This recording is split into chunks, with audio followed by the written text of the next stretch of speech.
I hate this group chat.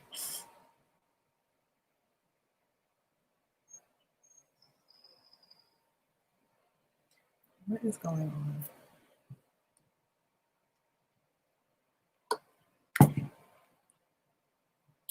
Okay, let me just announce that I'm live.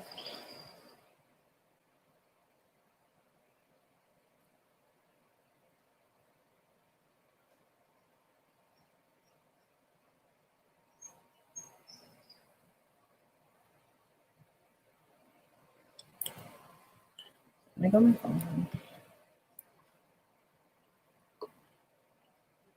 What is happening in this group chat? Oh my God.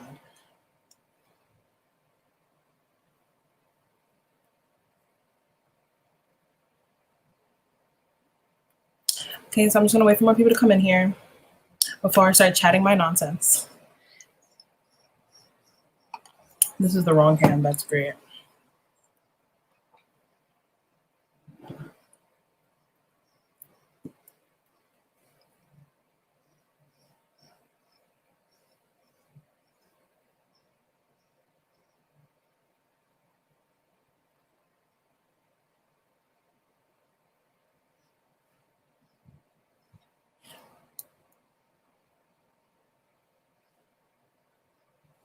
I'm crying.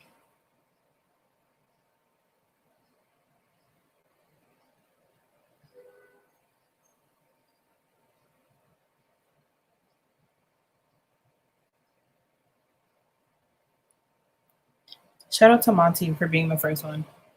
I appreciate you. I'm reading the group chat and it's a hot mess.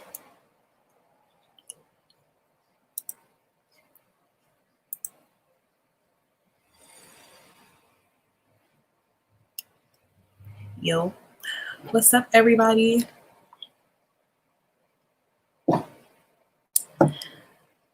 This group chat, man. Oh, yay, people are popping up. This is cute.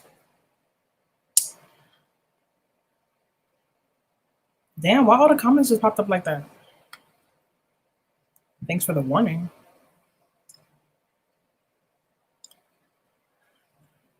So, how's everybody's day? What have y'all been up to? I'm still trying to give people some time to pull up because y'all know I talk a lot. So, I'm just gonna give everybody a minute. Also, can everybody hear me? Does this sound weird? Let me know.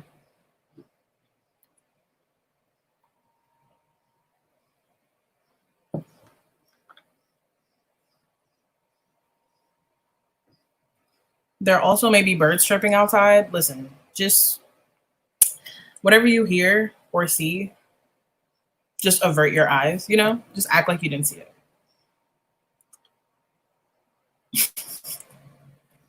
I'm crying. Not lay in bed, realness. I mean, do you do anything else except for drag everybody in the group chat? Breakfast? Where are you at, Jessica? Like, what? Wait. You're in Hawaii, right? I think you're in Hawaii. I said breakfast. Aw, that's so sweet. Thank you so much. Oh, y'all already starting this off being nice to me. This is going great. Okay, cool. And thank you. Not my Google Home trying to respond. Ain't nobody talking to you. I'm actually eating lunch as well. Well, it's technically leftovers. What did I make?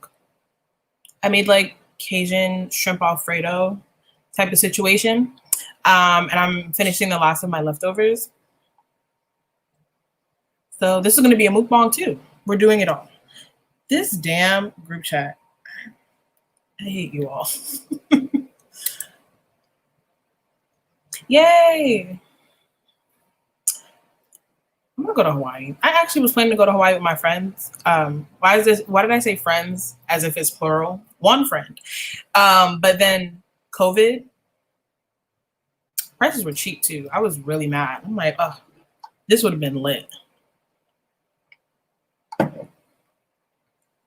I don't want to mute the group chat. I want to know about the tea. Thanks for all the congratulations. Honestly, I hit 3K out of nowhere. I was very surprised. I was like, me?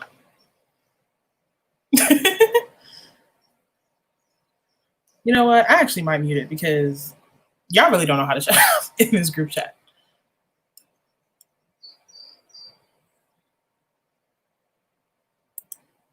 Some girls representing, period. You know how we do, period. People love acting like we don't exist. We here, what's up?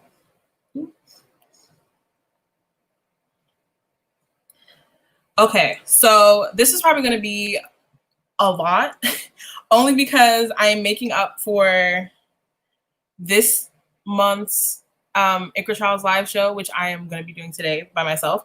And then I'm making up for last month's live show. I didn't do it because, you know, all the things going on surrounding like Black Lives Matter and things like that have just been like super triggering. So I just wasn't in the space to like come on here and try to act like I was happy. It was just like really triggering and my mental health was not it. So I was like, okay, I'm not going to do it. So we're just going to wrap this into one. Also, if anybody has any questions for me, y'all can ask me a bunch of stuff. I love giving advice. I love telling story times. And then I have some announcements for what the Iqra Trials is going to look like moving forward. Because initially when I announced it, y'all know everybody was doing their thing. You know, this was pre-COVID. And then so I didn't want it to be like too invasive. Like y'all know some, what's that word? Y'all know some readathons and reading challenges are just a lot.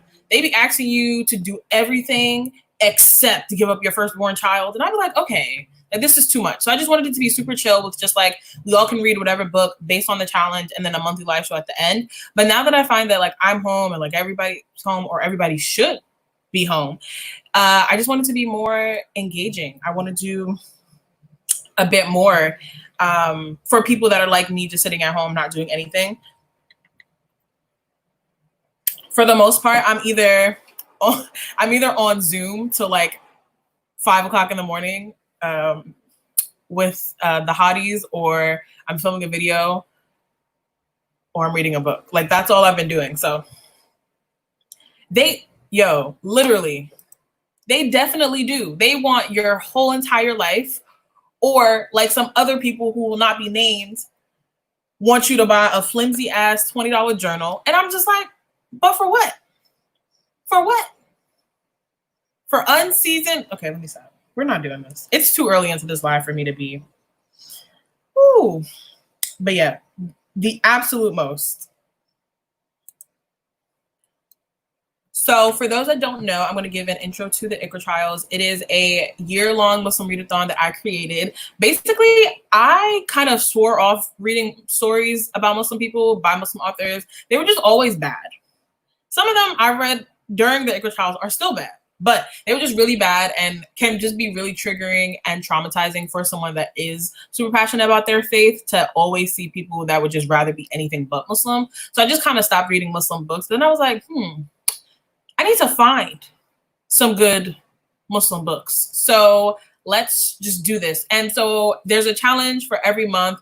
They're super chill, not crazy. If y'all know me, I am not bare minimum, but like if this is bare minimum, I'm like just a tad above. So the challenges are super chill. The challenges we've had so far are pick a book by a Black Muslim author, pick a book by a Muslim author that wears some type of veil, whether hijab, a turban, a niqab. What other ones? Read a sci-fi/fantasy novel written by a Muslim author, just things like that. And I didn't want us all to be reading the same book because I want people to still have the freedom to choose whatever books they want to. Oh, nah. No. No. Yeah, I wanted to give people the opportunity to read whatever books that they wanted to. Also, I know a lot of us be having books on our TBRs that we need to get through, or books that we have saved, like from the library or whatever. So I wanted everybody to get a chance to like read through those books. But now we're gonna revamp it. We're gonna do something a little different. Okay, heavy on the DIY. Like, I was like, who did this? Literally, like, they printed it out from the library, had like a little sibling, like, put it in the blue cover and call it a day. I was like, girl, I mean, get your coin.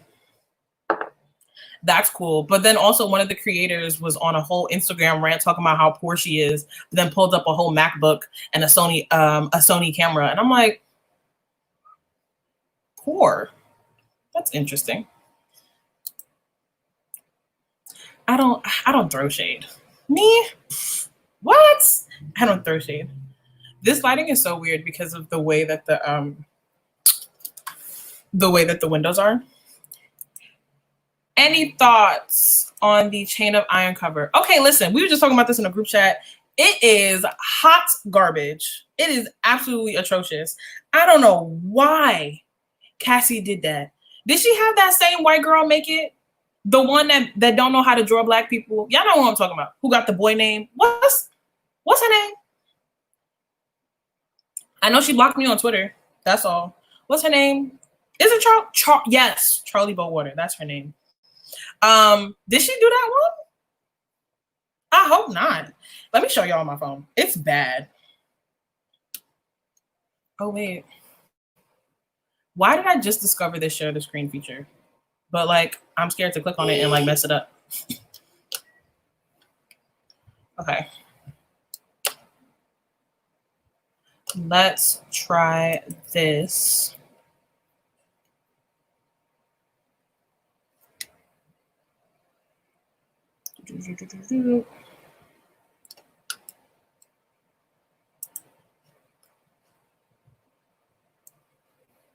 Okay, boom. This is great. Let's just look up this ugly freaking, what's the name of this book called? Here we go.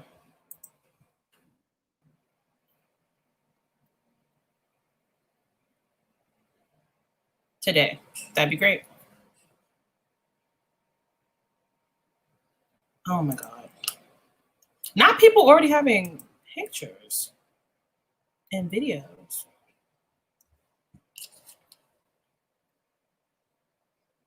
But yeah, if you guys saw the cover, you know it's just bad. This is the cover. This little ugly thing. It's so ugly. Oh my gosh. Ignore my trash Wi-Fi. It's so bad. Of course they take me to Twitter. Yeah, it's just not, it doesn't slap at all. I'm not interested. Why is the tweet, Cassie, I'm literally begging you to put a warm filter on the chain of iron cover? Nah, not a filter. Not a filter. Nah. I mean, it's a little better. It looks a little bit better. But no, it's just bad. It's not cute at all. We don't stand.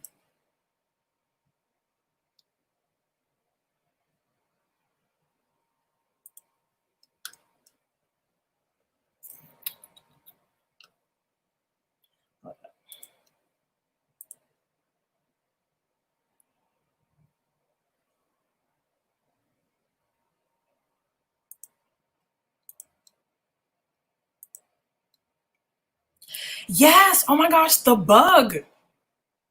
Yo, I was literally saying this. I'm like, this bug is just,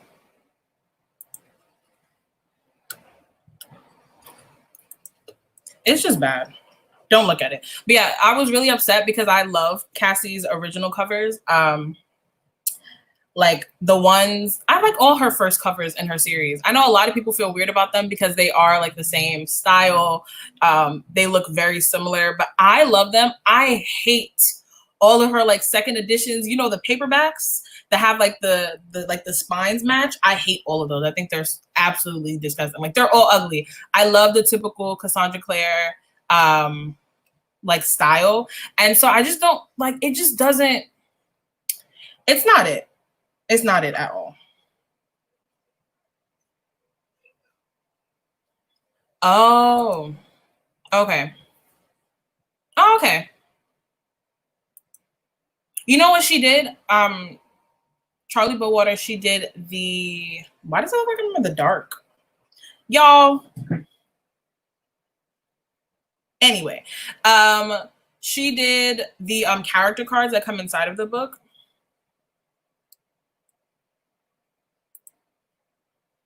That's what I said. I pointed it out in the group chat. I was like, does nobody see this bug just sitting here on the cover? It was not it. It was not cute at all.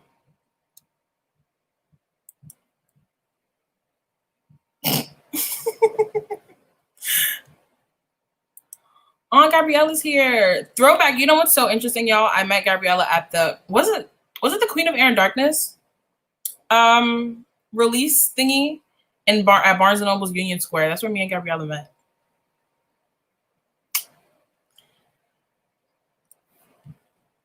Gabriella, no, you don't. You think it's better than Chain of Gold? What? First of all, the colors don't look good together. No, Gabriella, stop.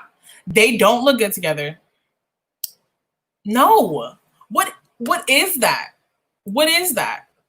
Why? Literally, you have people on Twitter putting a filter on top of it so it can look better. What I can say though, okay, like the blue is kind of cute, but I just feel like the blue with this like pale ass dress and the bug is just, maybe, I don't know. Maybe okay. Hold up. Let me turn this light on so y'all can see me better. Hopefully this does something. Yeah, no, I'm not into that. You like the bug, Gabriella? Why?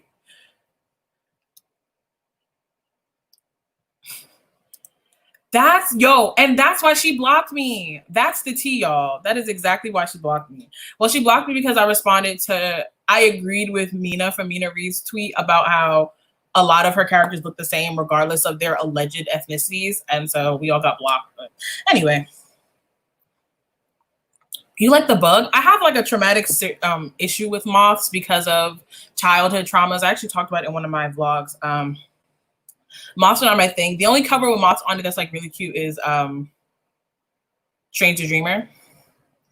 Does Stranger Dreamer have moths on it? I know in the group chat they were talking about Stranger Dreamer and I just didn't have the time to inject my opinion. But if you want to know how I feel about Stranger Dreamer, it was cool. It was really dense. I spent a month reading it, and by the time I got halfway through it, I just kept freaking reading it, and I didn't really retain a lot. I remember it was kind of like this whole Rapunzel let down your hair and like sis was in a window type thing. That's like all I retained. And that Laszlo went from like this like ugly little skinny boy to like being tanned and like fine as AF. That's all literally I don't recall anything else. Right. It looks like a bee. Doesn't it have lines on it? It got striped. Yo, is that a bee, a wasp, a hornet? Like, what is that? Who put it there? Nobody asked for that. Exactly. Okay. Let me stop being annoying. So on to Iqra Trials stuff. If you guys have any questions about whatever or just want to know my opinions on books, apparently I'm really good at like roasting and recommending books at the same time. I've been told, said the hotties, so literally just throw a random book out there and I got you. But the challenge for, for May of the Iqra Trials was read a historical fiction novel written by a Muslim author. So the way that challenge can be interpreted is like very loose. Okay, it's just very loose. What I meant by historical fiction, first of all, historical, I'm talking about, it could be something from this decade. Well, not this decade because it's 2020. It could be something from like 2000, 2010. Like if it's a book about like 9/11, that counts. If it's a book about like any of like the Gulf Wars or like the wars overseas, like things like the Kite Runner and whatever, those count. Like historical, that was very loose. Just not 2020, you know, very loose. Also, I wanted people to pick books based, they were like historical fiction, but coming from history from Muslim, predominantly Muslim countries. So I read City of Brass by S.A. Chakraborty for May. Is that the month? Yeah, that's what I read. And it takes place in Egypt. Now, here's the thing. I have a whole reading log on this. I didn't hate City of Brass. It didn't slap for me. We spent half the book with Nahri and what's his name? Dada. And it was cute or whatever, but I just like Dada's annoying. Dada's a whole like jinn supremacist. And first of all, I didn't expect to open the book and see that it was like consumed with like jinns. I had to explain to the hotties what jinns are the other day, and it was just like a very funny conversation. After I was finished, Mayana was like, oh, that sounds cool. I'm like, how am I telling you what I don't like about a book? And here you go saying, this sounds cool. Okay, great. I did not expect the whole jinn like world. Are these glasses annoying? Anyway, I didn't expect that in the book, but because I just feel conflicted. Like, I know I'm not supposed to like no jinns, and like I don't want nobody like possessing me in my sleep. Like, but like Prince Ali Zaid, ooh, that's it. That's the end of the live. Okay. Prince Ali Zaid is like everything. And I just want, like, can I just imagine in my head as not a jinn? You know? I just didn't want that. The second said it's a June bug. I'm crying. I'm glad other people have traumas as well. Well, no, I'm not glad you have traumas, but I'm glad people can understand my issues with some bugs. It's just not it.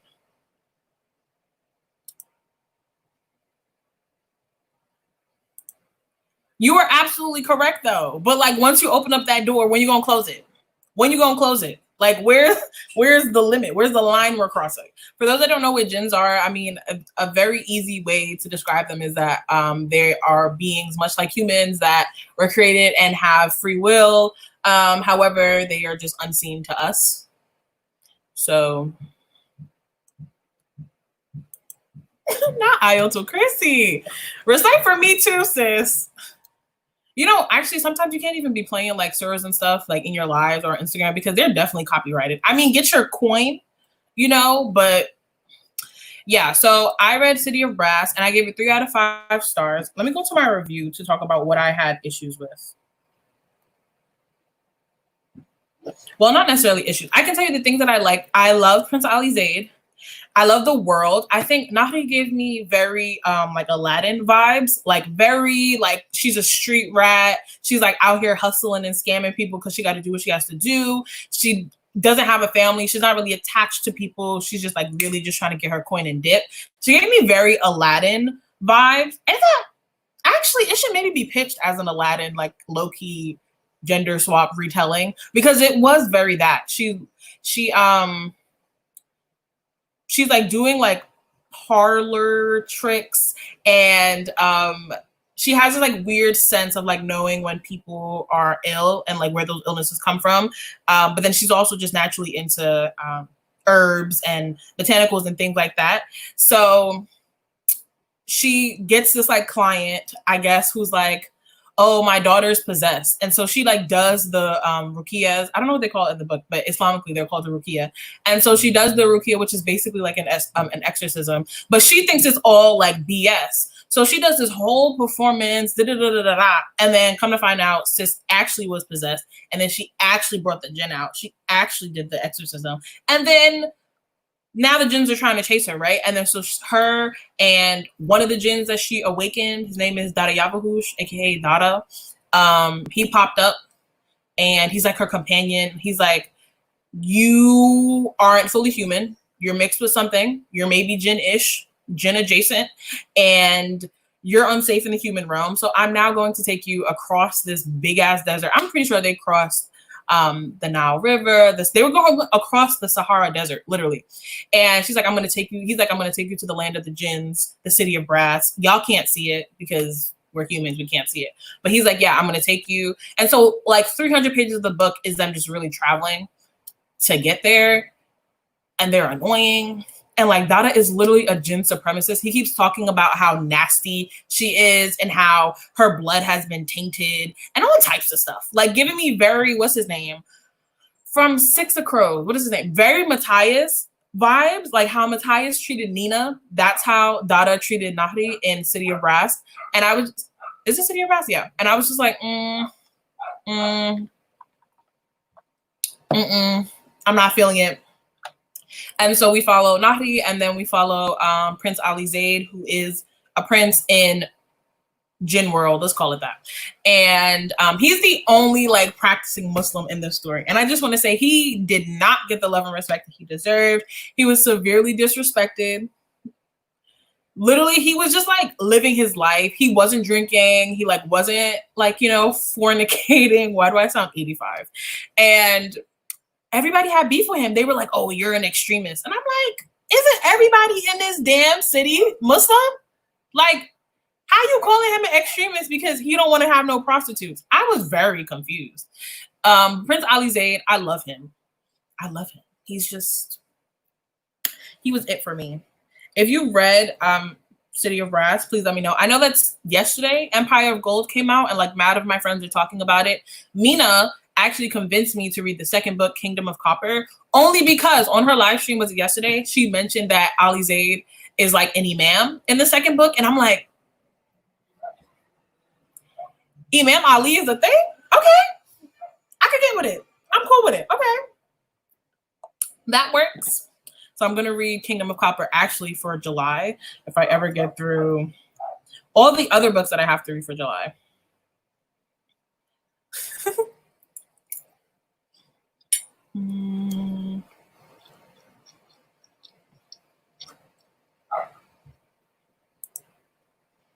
I love to be able to read an African Muslim historical fiction. Me too. Like, can somebody write stories about like Mansa Musa? For those who don't know, Mansa Musa was like this black.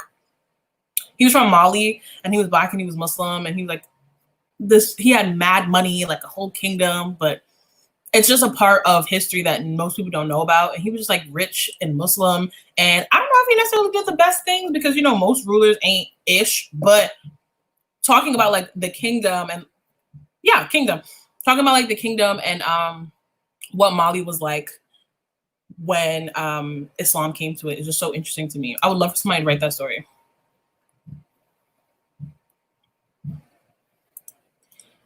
Yeah, I just feel very uncomfortable. And here's the thing. I think that Muslims have to be very careful about this whole, like, oh, jinns are like fantastical beings. Like, y'all call it what you want. I don't want to get possessed. I don't care what y'all call it. If y'all want to lie for these non-Muslims and say that they don't exist, that's cool. You can act like they're fantastical beings. That's great. But, like, I don't want to get possessed. That's all.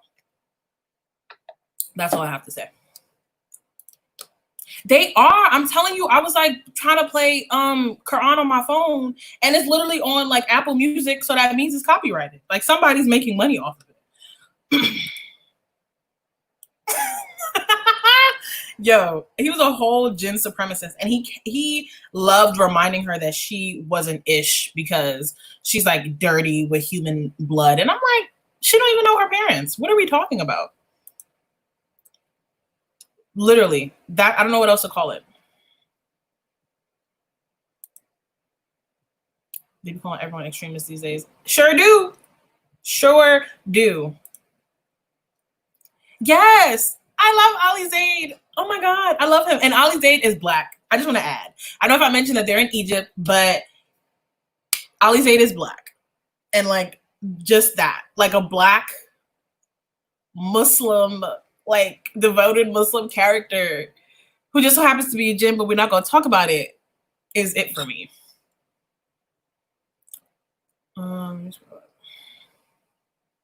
Yeah, I mean, I'm just now about to continue the series because I just felt so like disappointed. But the last like 3 chapters of City of Brass slapped for me. If y'all were here for my other live shows, y'all know I felt the same way about We Hunt the Flame. I don't know what it's about, but some of these fantasy books aren't hitting. And I just found out that City of Brass is like new adult or like adult fantasy. And I'm like, where? You definitely should, because I'm about to finish the series. Like I said, I'm reading Kingdom of Copper this month. I have it on Scribd. So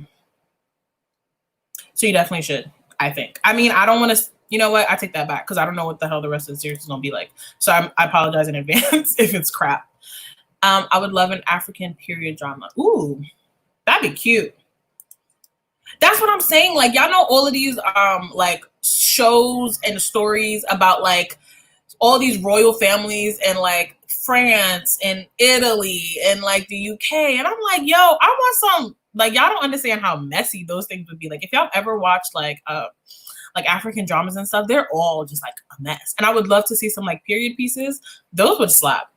I also actually want to look into the reviews for City of Brass because it's a popular series, and I'm not saying she doesn't deserve for it to be popular, but it's always interesting to see like what do like white people or non-owned voices people think about books, because a lot of times their takes be just wrong and off. I'm reading about Ganamani. Literally, yo, that's what I'm saying. Like, okay, like we get over the fact that, you know, a lot of these old ass white people was sitting here like messing with their siblings and stuff. Like, okay, great. Can we learn about something else, please? For those that did participate in the Iqra Trials for May, what books did you guys read? For June, what's the next month? June, that's the month. For June, I read. Am I okay? This is why I don't get on live. I read Court of Lions by Samaya Dawood, which is the sequel to Mirage. Let me just eat my pasta.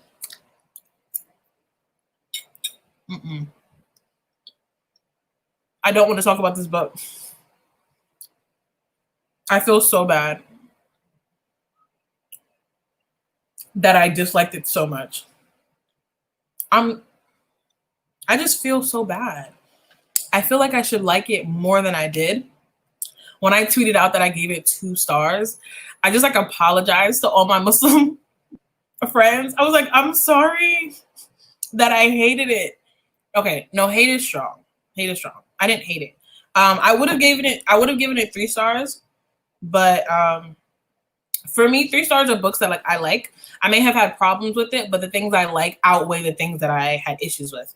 It was 2 stars because if I weighed the stuff that I liked and what I didn't like, the stuff I didn't like was just astronomical. It was too much. Let me go to my review. Ooh, I have a whole. I'm supposed to be filming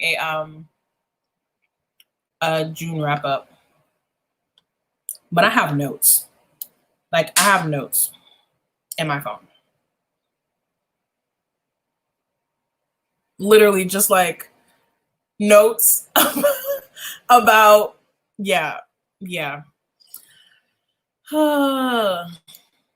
Okay, so not to spoil, but Mirage is about, it's a North African inspired fantasy sci-fi. It's not really. Does anybody have powers? I think it's like sci-fi. I don't know how to describe it. I say sci-fi very loosely because they mentioned that there's different planets, but that's about it. We don't really see people going to a lot of other planets. We don't really get mentions about like galaxies and solar systems and stuff, but they mention that they're on a different planet and they mention like different moons and stuff. But you have Amani, and she is this like girl that's from like a farm, and her planet has been colonized by the Vothex. And one day they like pop up at, why am I so overexposed now? This is great. So one day they like pop up at her house and they tell her that, well, they don't tell her anything. They just take her from her family, and she finds out she was taken because she is a direct like doppelganger of the princess Madame, and Madame is hated by everybody. Madame is half Vathek, half Kushela, which are the original inhabitants of this planet. And they need Amani to act as her body double because people want to kill her because they hate her. So Amani is now forced into this like crazy ass world, and she has to learn how to act like Madame, how to talk like Madame, how to think like Madame. She also has to fake act like she has to act like Madame around Madame's fiance, and she's like starts getting feelings for him. That's the first book. So the second book is without like giving too much away, it's regarding the like rebellion that's been ensuing throughout the first book, and Amani is basically more involved. And Madame finds out, and she's just like, bruh, if I find out that you're messing around with the rebellion, we're gonna have an issue. So I went into it thinking that it was going to be a lot of political intrigue. I thought that this was going to be some, I said this in my review, some Olivia Pope scandal type stuff. Because when I think of political intrigue, I'm thinking of Scandal. I'm thinking of the Folk of the Air series. Like, these are books that are heavily based on like political intrigue.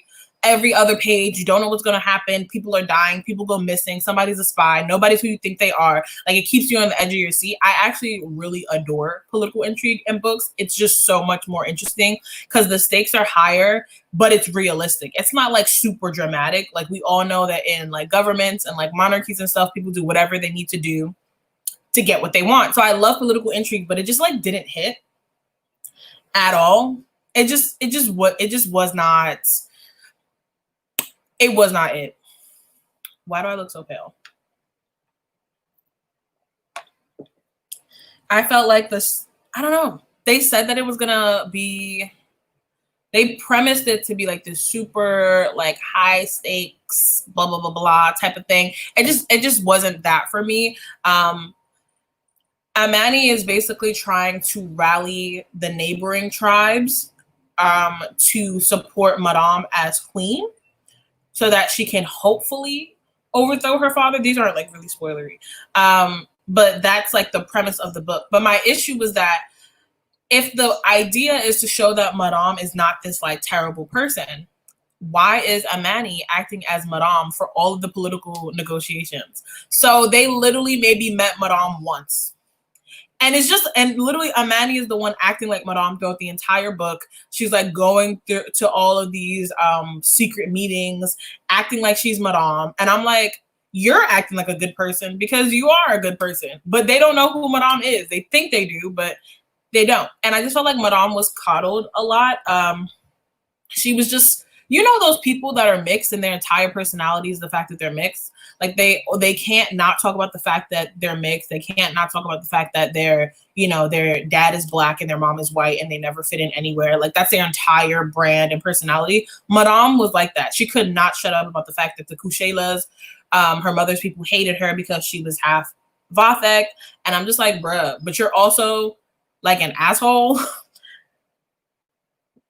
I don't know who you would think would want to talk to you, but yeah, she was just like mean and rude, and she could care less about the people. She didn't care about the planet. She didn't care about the country. She didn't care about the traditions. Like, she really just didn't care, but everybody told her, like, you know what, you're going to be a good queen because you're all we got.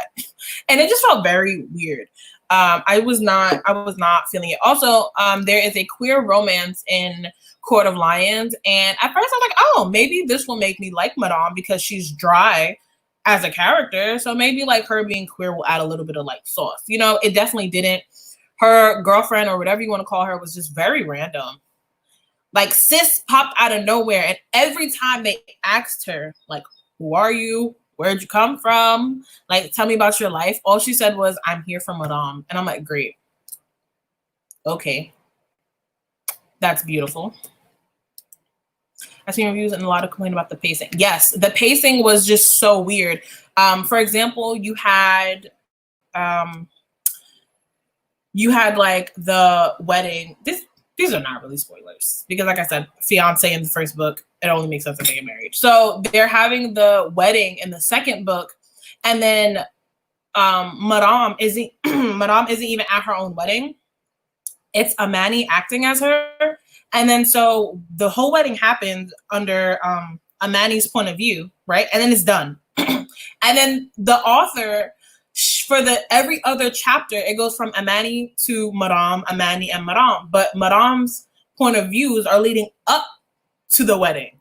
And I'm just like, but the wedding happened. So that when we're going back to Amani's point of view, she's in present and Madame was continuously in the past. But it was frustrating because I'm like, we already saw the wedding. It's not like, you know, when people do dual timelines and different they do dual point of views, but it's like different time periods. You're working somewhere. The fact that the wedding already happened and y'all are still continuing to show us, oh, what Madame was doing. We don't care what she was doing. She wasn't at the wedding. We know that. She wasn't getting married. Don't nobody care what she was doing or what she was talking about. It was just weird. And so for like 5 chapters, it was always like Amani, present time, and then Madame in, you know, 1985. I don't know.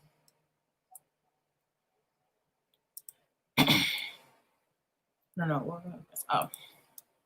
Mirage should be on my TBR. Interested in for a while. Yeah, the sequel is meh. I liked Mirage, but I like Mirage because of the fact that Amani is like deeply spiritual, and I was just really like feeding for a character that loved their faith. And the author, Samaya Dawood, she is Muslim. She's Moroccan. She kind of created a religion that's parallel to Islam in the book. And at first it was okay, but then I'm pretty sure she was like making up verses and stuff. And then I just kind of felt uncomfortable. But that's what I liked about Mirage. And I also liked the idea, like the whole doppelganger thing. I think it's super cool. And it actually reminds me of these political shows and dramas surrounding like European history. And so I initially went into it super excited to hear about it, to hear about a similar story, but in a North African type of world. But Mirage itself is like really like categorically like a 3.5. I heard about Queen Nzinga actually on my own. I didn't learn about this in school. Ooh, not male and female. Ooh, period.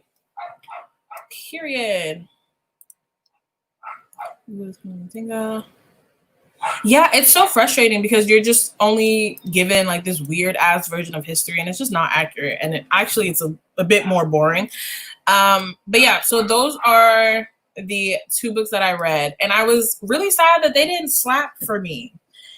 I was just so mad that I had to give it 2 stars. But I'm not going to make a rant review about those. I'm not going to do it because I want to be a good person. Also, I know that for my channel, I don't want it to be mainly wrapped around like bashing Black stories. It just seems like, what's the word? Not productive if I'm trying to uplift Black authors, Black Muslim authors. But yeah, I personally didn't like it, but that is just me. What has everybody been reading? I actually just finished, can you also just take a hint, Danny Brown, which was cute. It was cute. What did I give it? I gave it 4 out of 5 stars. I didn't like it as much as Get a Life, Chloe Brown. This is also relating to religion. It's really like, I'm telling you, like religion can really be like a turnoff for me. Like I just feel like, bruh, like just either like do it good or don't mention it. I'm very that. Like I'd rather there be like no Muslim rep than a Muslim rep to just be like that. You know, but take a hint, Danny Brown, I gave it 4 out of 5 stars. The guy is actually Muslim. I didn't know. Zafir. There we go. He is Pakistani and Muslim. He doesn't practice, which I'm going to do a whole a whole review on Take a Hint, Danny Brown, just because I think it's important to talk about the ways that Talia Hibbert, as a non-Muslim author, I think she's not Muslim, like wrote Zafir as a Muslim non-practicing love interest. So I'm going to be exploring that more in my review. But I guess a quick summary is that I feel super connected to Danny Brown. I feel like I'm very her in regards to like her issues with love, her issues with being emotionally available, to being vulnerable. Like I'm very like that. Like I'm very similar in that way. Also the fact that she's so into education. She's a PhD student. She's a PhD student studying misogynoir, specifically post-slavery. And I'm like, yes, if you don't know, misogynoir is misogyny against Black women. And I'm like, this is like me. Like I literally feel like Danny Brown. Danny Brown is bisexual. That's probably the only difference between us. That's about it. But yeah, she's also plus size, and she's just like quirky and snappy, and she's a witch, kind of, in a way. But yeah, so I liked Danny. It was funny because when I was reading the book, I felt like for a part of it, like half the book, I was so focused on Zafir, and then the other half, I was like, oh my gosh, Danny. I think it was a good thing that so early on in the book, Talia Hibbert said that Zafir doesn't practice. I still don't know what the point of including a Muslim character that doesn't practice in it, but these are just my personal opinions. I know that there are so many different types of Muslim people. Not everybody practices the same. And, you know, I understand other people that don't practice wanting to, I guess, see themselves reflected in books and in media that they consume. Like, that's valid, and I completely understand it. But just me personally, I like reading about practicing Muslim people because I practice. You know, it's really simple. But I could have stopped reading it, but I liked that the option was there. So it was kind of like, I think it was like chapter 2 to 4. And she mentioned, well, he mentioned that he doesn't practice. I think he mentioned it twice. And I feel like that's good because a lot of Muslim reviewers issues come from going into books that are largely promoted as Muslim stories, and you're assuming it to be about a practicing Muslim person, and it's really about somebody that hates the fact that they're Muslim, or they don't talk about the fact that they're Muslim, or they could care less that they're Muslim. And then you just be like, okay, you just be like, this is not the book that I signed up for, you know? So I like the fact that we saw very early on, like, this is what the book is about. This is what he's about. And you can like lower your Islamic expectations. Now, for me, who's getting exposed in this group chat? For me, I still wanted to read the book because I just wanted to see like why he was not practicing. Like, really, I mean, creative people can like do whatever, but I just feel like I want to know the reason in writing a character that's Muslim but vehemently says that they don't practice. Like, what was the purpose? I mean, maybe the purpose was because that Zafir, it did kind of impact his personality. Zafir is somebody that didn't practice, but he's not somebody that didn't that doesn't identify as Muslim. And that distinction was necessary in regards to what he was, his beliefs on dating. Actually, did I just answer my own question? It was relevant to his beliefs on dating and like sex before marriage and like sex outside of a serious relationship.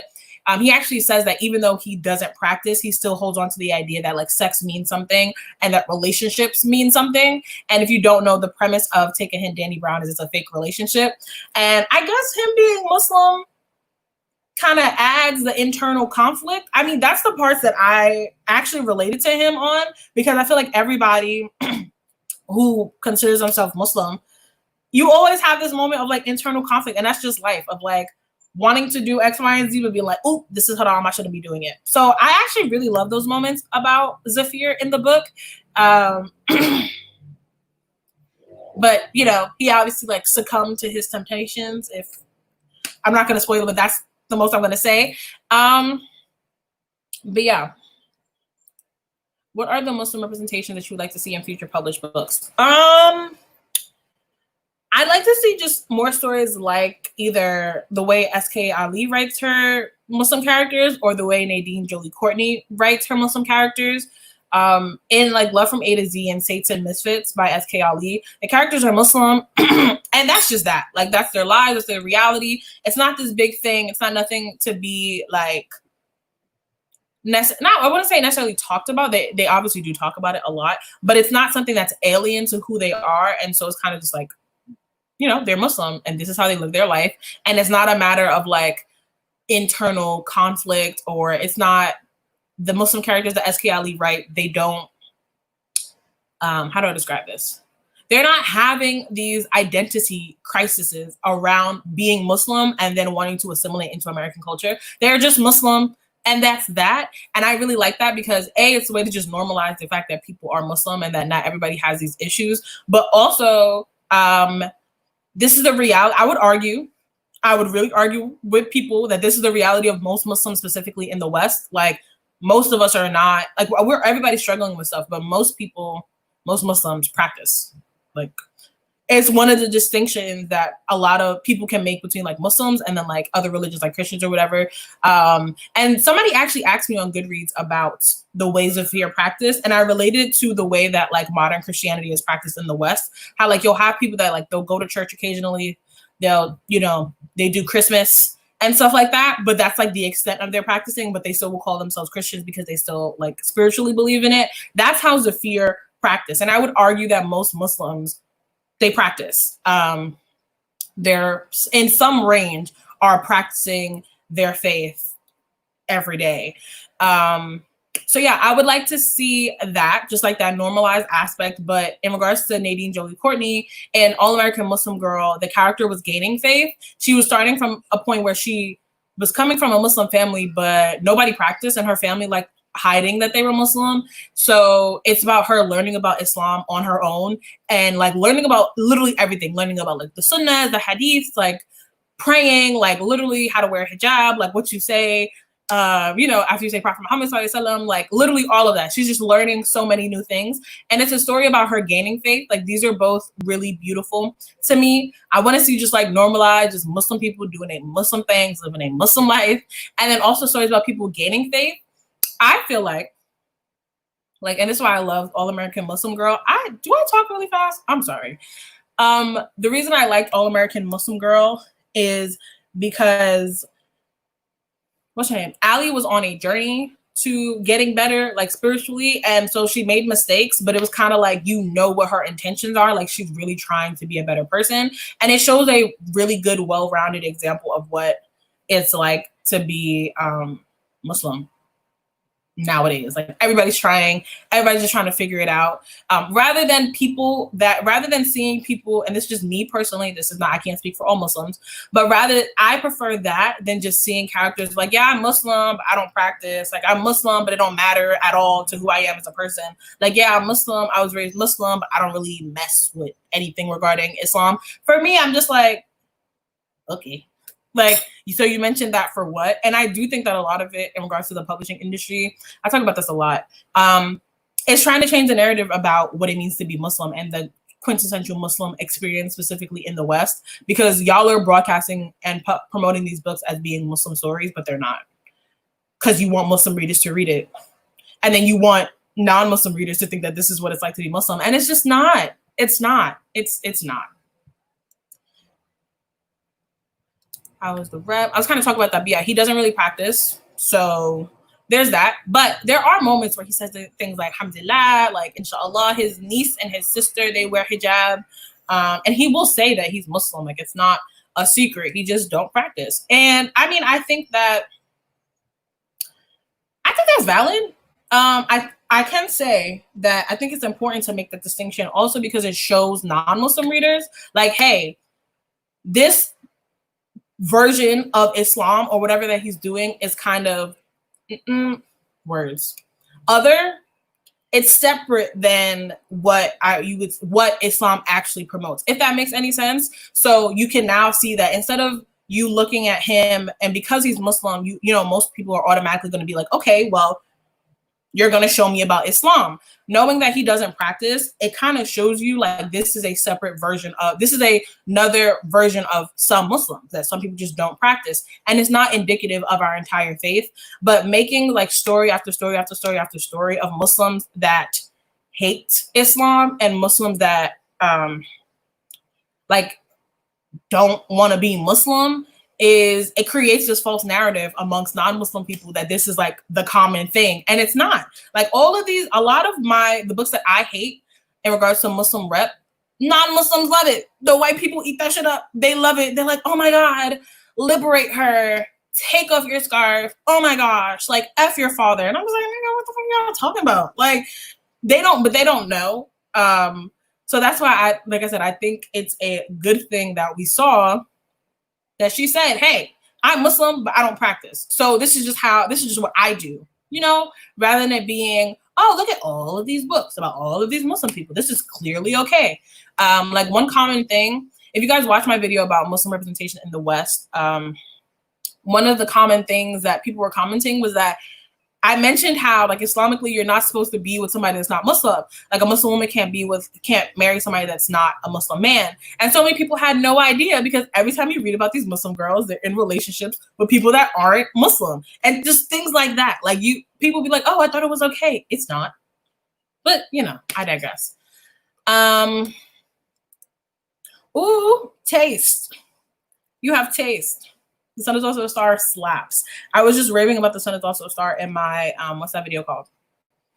Books and Makeup tag, which is going up on Friday, inshallah. Hello to the people coming in. I love how when people coming in, I'm just like going off. That's great.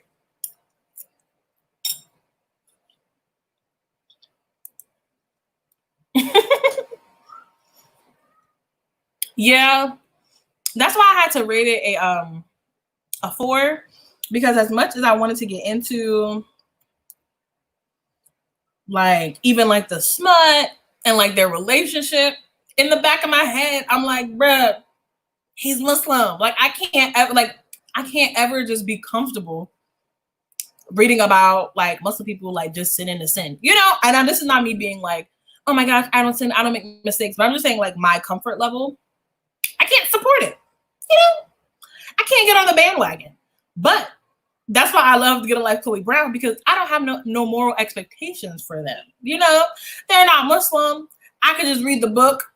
I don't know nothing about what they're about, and that was okay with me. But the fact that I knew that he was Muslim, like the whole time, I just couldn't. I wish I didn't know he was Muslim, because then I would have been like, okay, do your thing. But then I'm like, ooh, I can't get into it.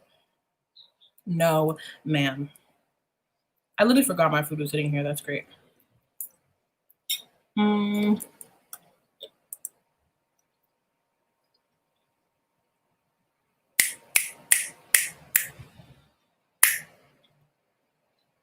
Facts. I don't even have anything to say. That's it. And that's most people's issue. Like, I would love to know what books I can go into for my type of Muslim representation and keep it pushing. Like, I know some people aren't bothered by Zafir and Taking Hit Danny Brown. And I know some Muslim people, that's how they're also non-practicing. So they like that, you know, representation. That's cool. That's for them. But when you have a small amount, it kind of forces us to engage with these books and stories that don't really like identify with us. So it's either I read these books by these Muslim authors who have a lot of internalized Islamophobia, video for another day, and reading about their stories about how much they're traumatized by Islam, or you don't read books by Muslim authors at all. So I like having variety. I just want us to expand this pool. Like, let people that identify with this type of Islam have their representation. And then the people, you know, that are practicing, we should get a book or two too. You know, that's all. That's all. That's how I feel. I love how SK Ali doesn't bother explaining Muslim terms. It makes it clear that Muslims are actually her audience and not white people. Things like that is just so important. Like, bro, if you really want to know what alhamdulillah means, Google it. Inshallah, Google it. Mashallah, Google it. Like, context clues. You know what I'm saying? Context clues. And that's also really important, because you be reading some of these books and I be like, did you really have to explain what I means? Like, was that necessary? Like, who are you writing for? And why are you writing books about Muslim authors for non-Muslim audiences? Like, I don't understand. Like, what do they benefit from your book about a non-practicing Muslim person? I don't get it. Yeah. Have you seen Scam? The first season focused on Muslim girl Sana, and it's like you're describing. I've heard so much about Scam. I know that it's not a US show. I'm actually really into, like, first of all, US television is like crap unless it's made by a Black woman. But yeah, I want to watch Scam. A lot of people have been telling me to watch it. I've seen like fan art about like Sana and stuff like that. I definitely will pick up. I mean, I'll definitely tune into the show. Not now, because of this stupid group chat. I have 6 books to read this month. So I'm not going to be watching TV for the next 30 days. So that's great. What are your thoughts on Muslim representation in books and media that are only identified Muslim? I think, yeah, I was kind of just talking about this. I think it's a part that people don't understand is that can be really traumatic for Muslim readers, because we're already dealing with Islamophobia, especially if you live in the West, on top of the fact that most of us are always, dealing with that internal conflict of being Muslim, wanting to practice, be the best Muslim that you can be, but also, life. And we're human and we make mistakes. So it's even more frustrating to then go into these books thinking you're going to relate to this character, and sis is just like anything but. And you'll be like, damn, like when I read these books growing up, I was like, is there something wrong with me for wanting to practice? Like, is that the mistake here? You know what I'm saying? And yeah, that's why I stopped reading Muslim books. I'm like, this is really traumatizing for me.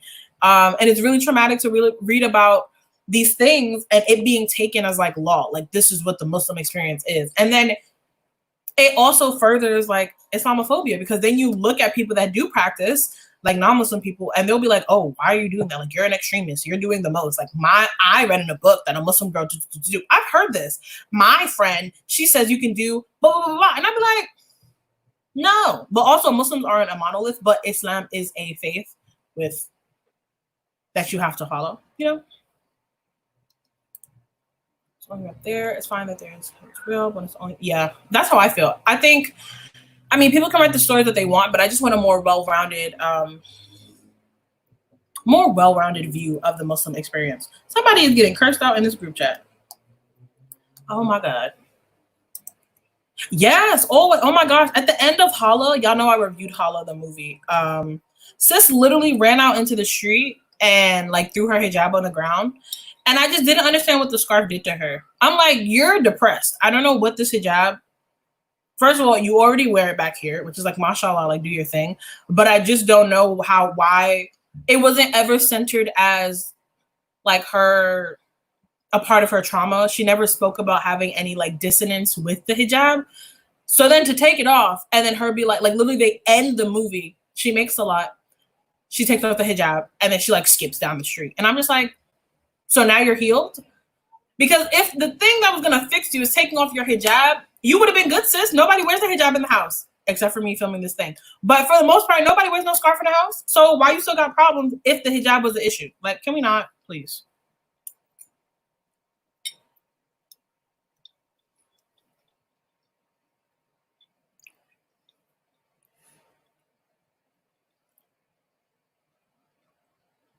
Not y'all talking about Wattpad. I can't stand y'all. Thank you, Janani. Janani is the GOAT. I love her. She's the GOAT. That's it. Period. I was like fangirling when you followed me. I was like, ooh, I made it. I did something. I mean, I like obviously like gaining subscribers and having more people like follow my content, but it doesn't really, not saying it don't mean much, but I would prefer if all these people didn't like look the exact same. And Janani is like just an amazing example of, a person of color with a larger platform just doing her thing and is unproblematic. Love Janani. Ooh.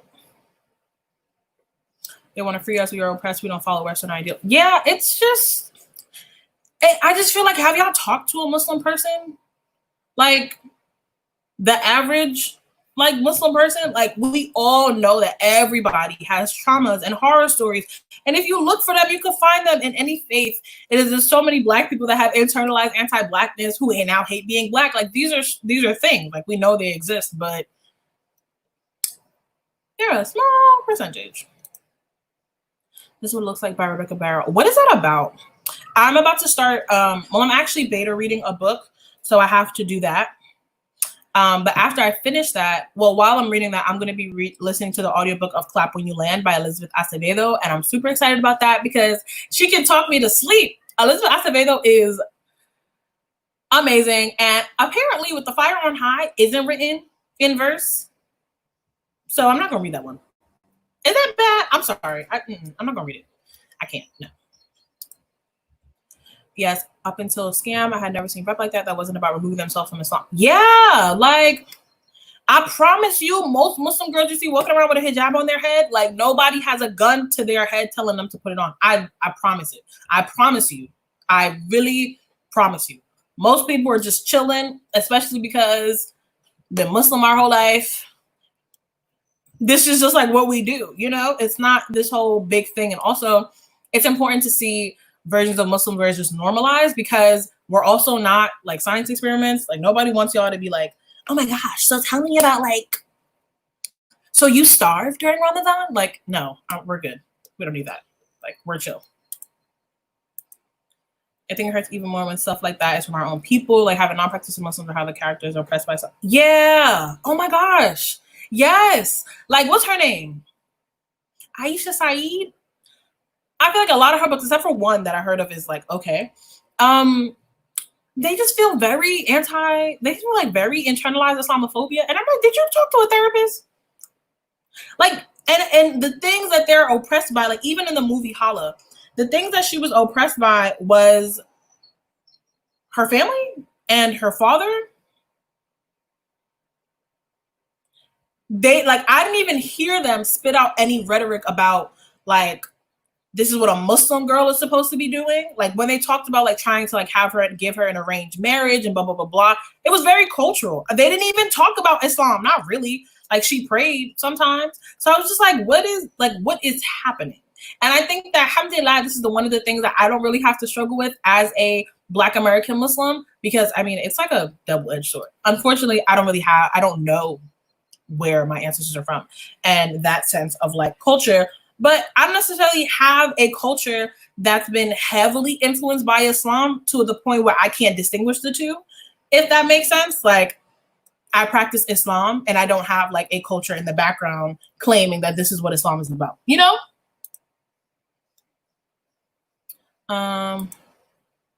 Yo, for real. If y'all know Booked by Jamila, Booked with Jamila, I think is her channel name. I actually was reading her Wattpad books years ago. And then I found her on YouTube and I was like, I know you. And that was like my first experience. I actually wrote Wattpad books about Muslim girls. Listen, maybe if I'm tired enough one day, I'll read those. That'll be a funny video. Let me know if y'all would be interested in that. Wattpad's a throwback, and Wattpad actually has a lot of like amazing books.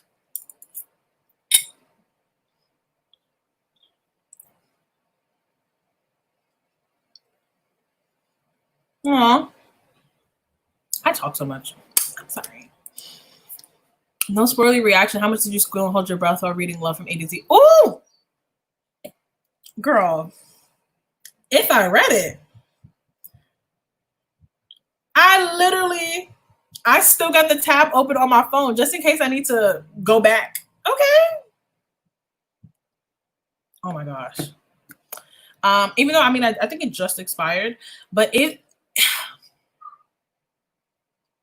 was so good. It was just so cute. And I love the way that SK Ali talks about things like sex, talks about things like having desires, talking about, you know, like what their life is like as a Muslim couple, like their first night together. And like, you know, even talking about Zainab, like getting lingerie. And I'm like, girl, yes. Okay. Like, girl, sex is not this, shouldn't be this like taboo thing. And so many people allow their culture to influence like how they practice. And I'm like, girl, you get blessings for having sex with your spouse. What are y'all talking about? Did y'all read the Quran? Really? Did y'all read it? I loved the short story. It was so good. And when I got to talk to SK Ali on the Quarantine Pages live show, it was so cute and amazing. And she hinted that there's going to be more Adam and Zainab stories. So if you haven't read Love from A to Z, now's your chance. I'm crying. Like, if you don't want the extra hijab, give it to me. Yo, for real. Like, I'm good. Like, oh my God. Yeah, there's definitely some weird stuff on Wattpad, and like Wattpad is definitely like weird. It's just because these stories are uncomfortable and easy to swallow for publishing, which is gross. Yeah, like bruh.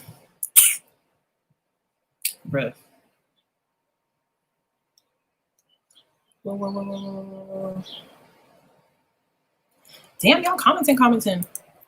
Oh, you're so sweet, Janani. Janani was just going off on Twitter because I don't know why these publishers and a lot of these like people and even people in the book space are putting her on lists as like Black influencers or Black booktubers. I'm like, y'all are so ignorant. And it's just like, but I'm glad she went off. She went off. I was like, tell them. Every brown person is not Black. Like every melanated person isn't Black. Please do better. And it's disrespectful to non-Black, non-Black people of color that do the work on this platform, and also disrespectful to Black creators. Like, oh, girl. Yes, Elizabeth Acevedo, I'm telling you, she could just talk me to sleep. I don't care what she says. She could say the alphabet. Oh, love her. Maybe if I listen to the audiobook. I'm telling I just need her to talk. Like, I don't think I'm physically gonna read Clap When You Land, but I just need to hear her. I just need to hear it. That's it. Also, Western representation of Muslims confused between cultural tradition and Islamic beliefs most of the time. Yeah, literally. And then you have to also add on to the idea of like assimilation and how a lot of these people, they either come from a lot of I would say like children of immigrants in regards to Muslims, their parents are, some of them can be really strict and enforce a lot of their culture into how they practice, or some of them are trying to kind of like with All American Muslim Girl, are trying to assimilate into American culture really to survive. And that obviously is going to affect how you practice, but let's not act like these aren't things that exist. Like, let's not act like you didn't just, like you woke up just being like, yeah, I hate Islam, you know? I was telling someone Islam literally allows women to be soldiers if we want. And in the West, that was a debate until what, like 5 years ago? Literally, like you get your own money, okay? You get your dowry. You don't got to get that man nothing. What? Please. I mean, but that's honestly that's the reason why I don't consider myself a feminist. I don't feel the need to. Like, I'm a Muslim woman and Allah gave me my rights and I'm chilling, period.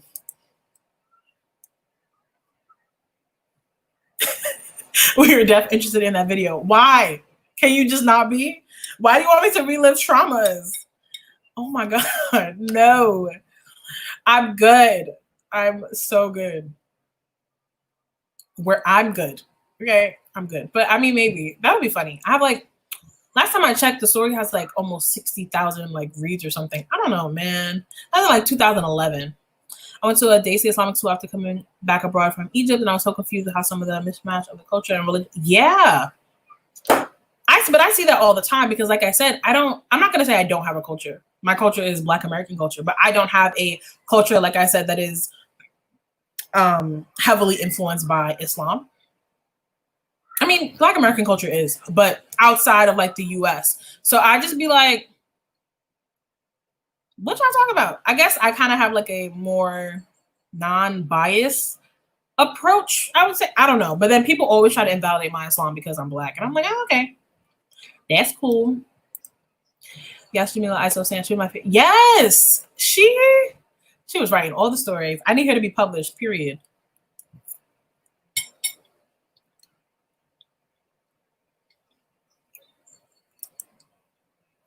Sure was. It sure was. Are you talking about Jamila or Aisha Saeed? She just wrote that book with Becky Albertalli that white non-Muslims love. And like most Muslim reviewers don't like it. I wasn't gonna read that. I'm not reading books from her. Y'all can't pay me to read books by Samir Ahmed unless I'm gonna read it because of a challenge for the Iqra Trials. The challenge for next month, August, is to read a book by a Muslim author that you feel like has bad representation. So I'm reading Internment by Samir Ahmed because it's just, don't do it. Oh yeah. Every version of Wattpad is just wild. Acevedo's voice and words just have me closing my eyes and not. Yes, I was like packing to go somewhere, and I realized I had stopped packing, and I'm just like sitting on the couch, and I'm just like, ah. And then I realized I was like crying. I didn't even know what was going on. I felt like I was in a trance. I'm like, yeah, talk to me. Don't know what we talk about. Like, especially like when she was speaking Spanish. Listen, my Spanish is not great. Like it's not all of that. But when she was speaking Spanish, I was like, yes. Don't know what you're saying. But yes. Wait, people really think Muslim women can't do anything? How do I respond to that? The Muslim women that you see challenging the narratives about how Muslim women are oppressed, if we're going to be honest, are all Black Muslim women. What's her name? Ilhan Omar, Ibtihaj Muhammad, what's her name? What is her name? What's her name? The one that modeled for Vogue. Halima Aden, and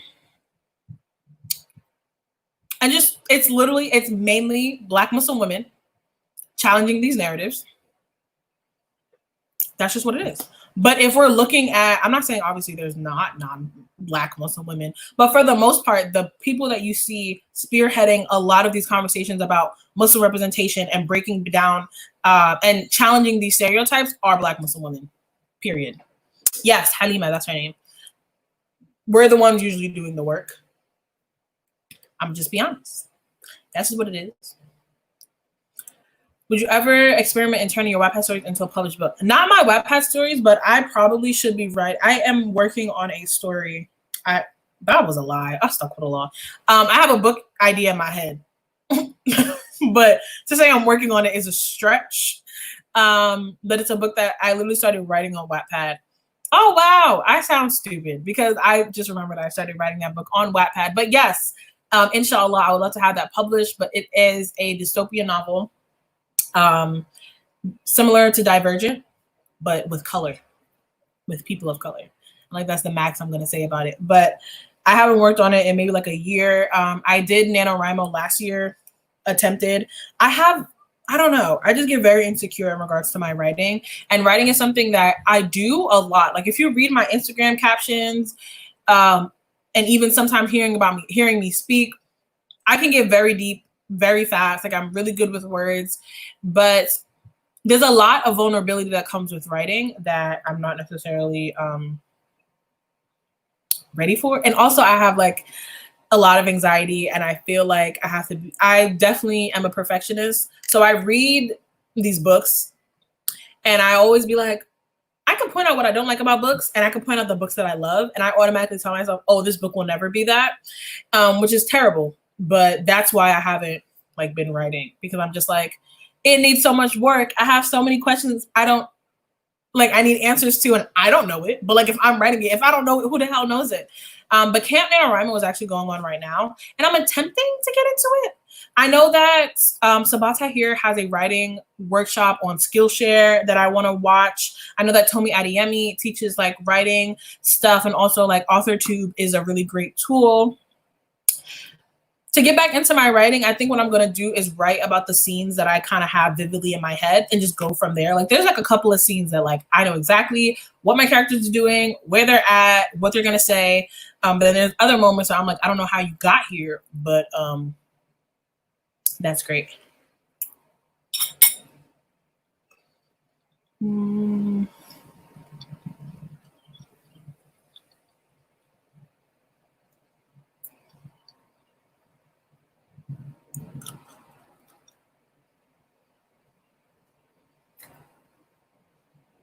Congrats on 3K, so well deserved. Thank you.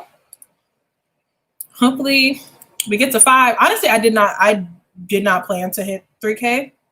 My goal for the year was, I don't know, I just knew I wanted to hit 1K. I haven't really thought about any goals after that. But alhamdulillah, I'm glad y'all, you messed with my content. That is amazing. And there has been a lot of opportunities. You may be seeing my face a lot more than what you think. I totally get you. I'm an acting and can perform in front of so many people, but sharing my writing is like sharing part of my heart or something, and it's so hard for me. That's it. That's literally what it is. And it's crazy because anxiety will really have you being scared of your damn shadow. I'm like, who's reading this? Nobody. Am I still scared to write it? Yes.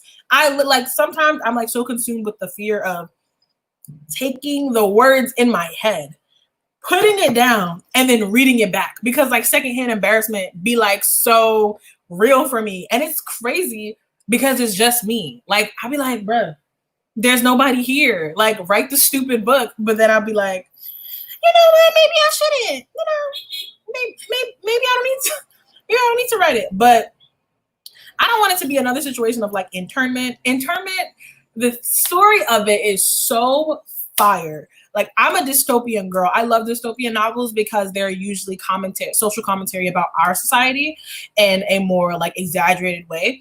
And so the premise of internment is that it's like 15 minutes into the future in a society where Muslims are now put into internment camps. We have curfews. Like, we're just like second-class citizens, not really citizens at all. And I'm like, that idea is fire. The execution was not. And I'm like, I need to write this book before somebody else gets this idea, and then I'm gonna be even more upset. But yeah, I definitely feel you. I'm also like that with, I think that idea has, well, that my brain in that type of way has also impacted like my content creating in a way. Like, for example, I like to model. I feel like calling yourself a model is so pretentious, but I need to get out of that. I do like to model. It's fun. I like being on set. Being on set is like cute because it reminds you of when you're a child and you kind of see like all these productions and stuff like that. And so it's really cool to be on set and be behind the scenes and be like, ooh, come on, lights. Okay, camera. Okay, sound. Like, I love that. If these Black people don't shut up in this group chat, I'm sorry, not all Black people, just these ones.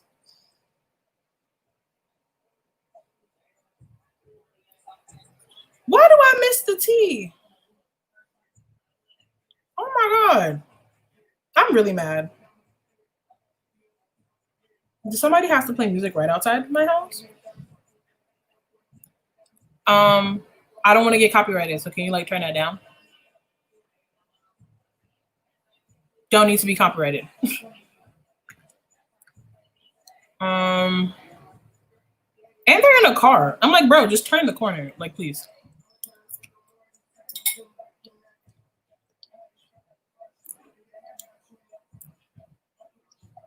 I'm reading these questions.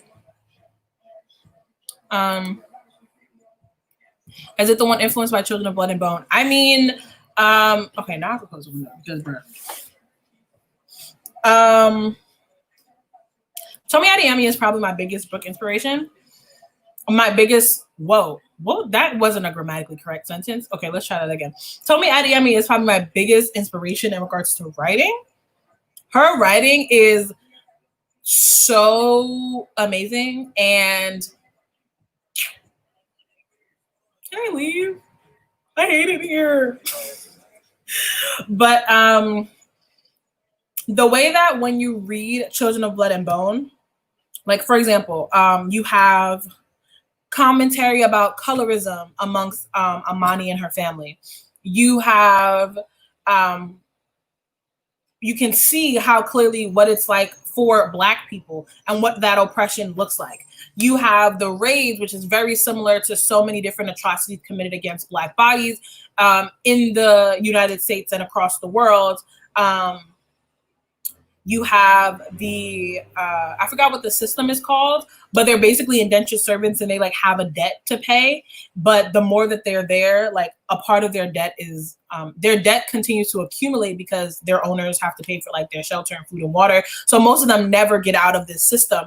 And that's direct commentary for the prison industrial complex. And it's just so good. Like, that's how I want my book to be. Like, everything is parallel to something in our society. And I just feel like, how do you do that and still write a good story? Because a lot of Children of Blood and Bone was, I know a lot of white people complain that it was like very like a much, like a lot of them have issues with Zaylee. They're gonna have to get over it. But I'm like, how do you write those type of books that's like still heavy, still packs a punch, but still is just a damn good like story, you know? Wow, I didn't realize I talk so much. The sun is also actually got me writing one of my scenes, which no book has done in the last 5 years. You see, honestly, for people that are writing, I think I'm just going to start doing that, like just writing scenes that come to mind. And you do have to let the story like write itself. I always say this to all my friends, like plan, do that, but you also have to leave space for miracles. You have to leave space for Allah to like do his thing.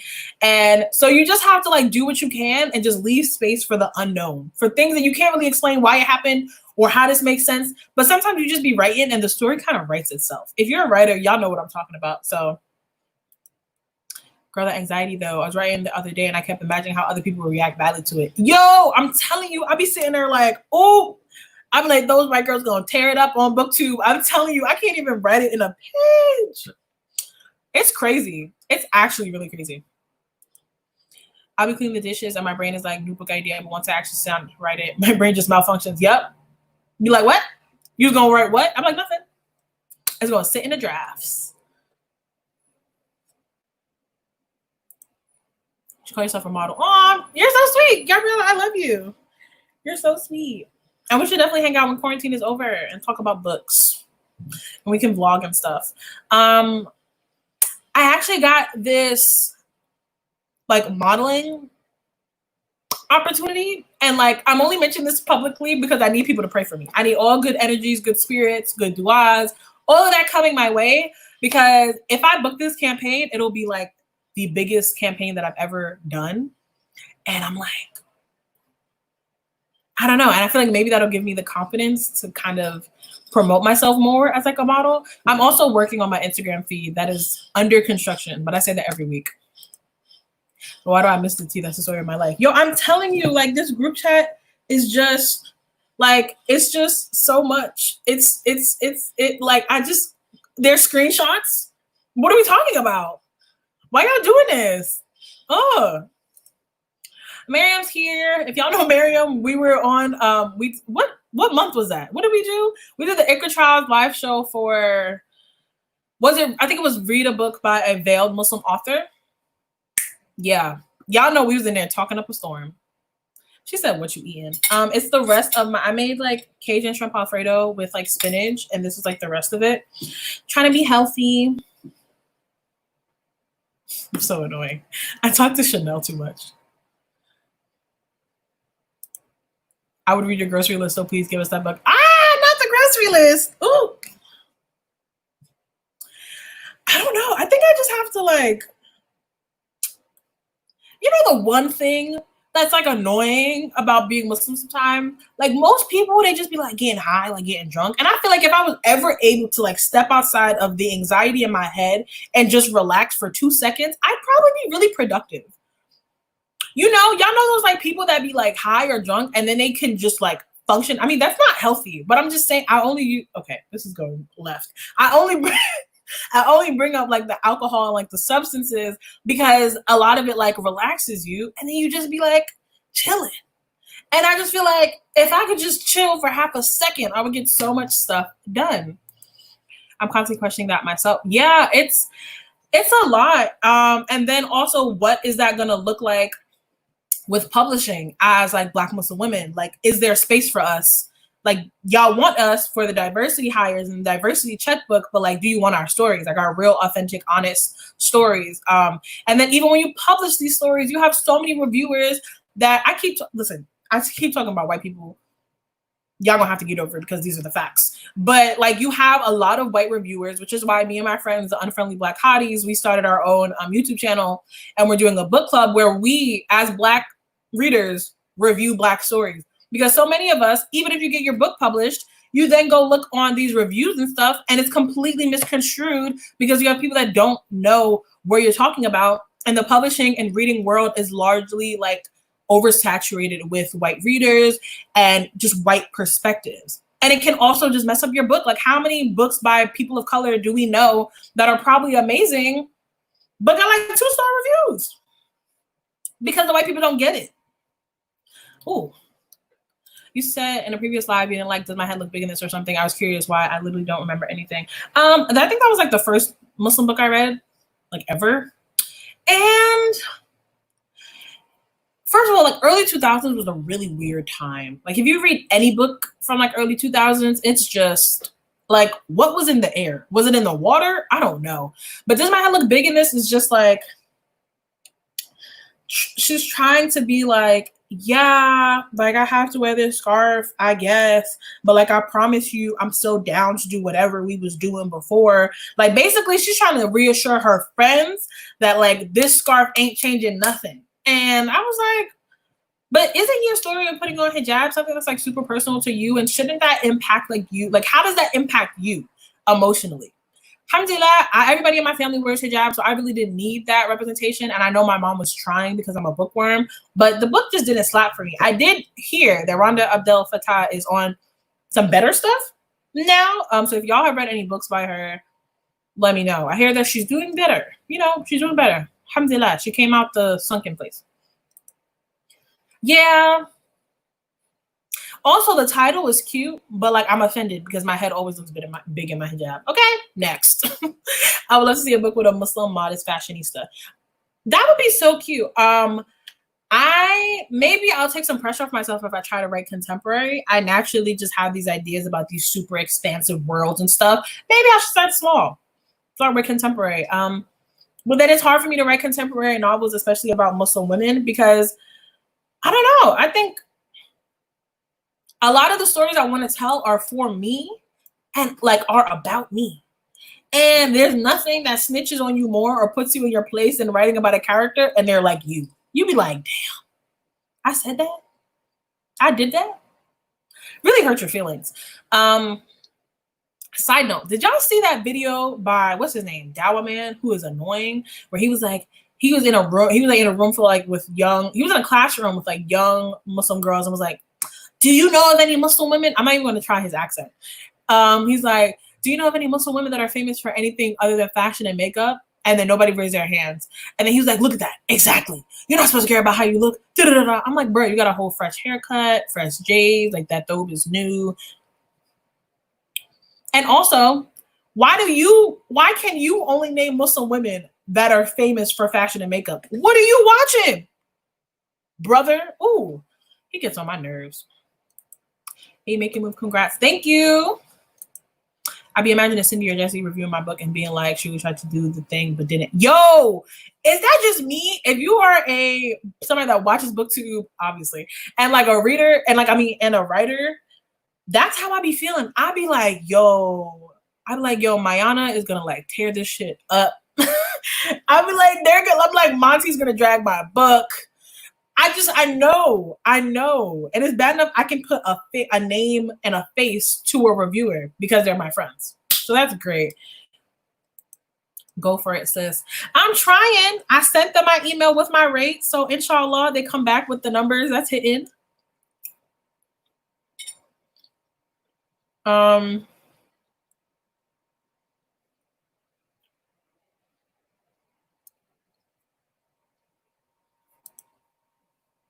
Inshallah. I can't even really talk a lot about it because apparently there's NDAs involved. And I'm like, who's out of the NDA? We sure we're both in Queens. Yes, wait, what part of Queens are you in? I literally was just telling somebody today that like when we met, we both had like gotten like the F train or something. What part of Queens are you in? I'm in Jamaica, but you know, at Jamaica, it's easy to get everywhere.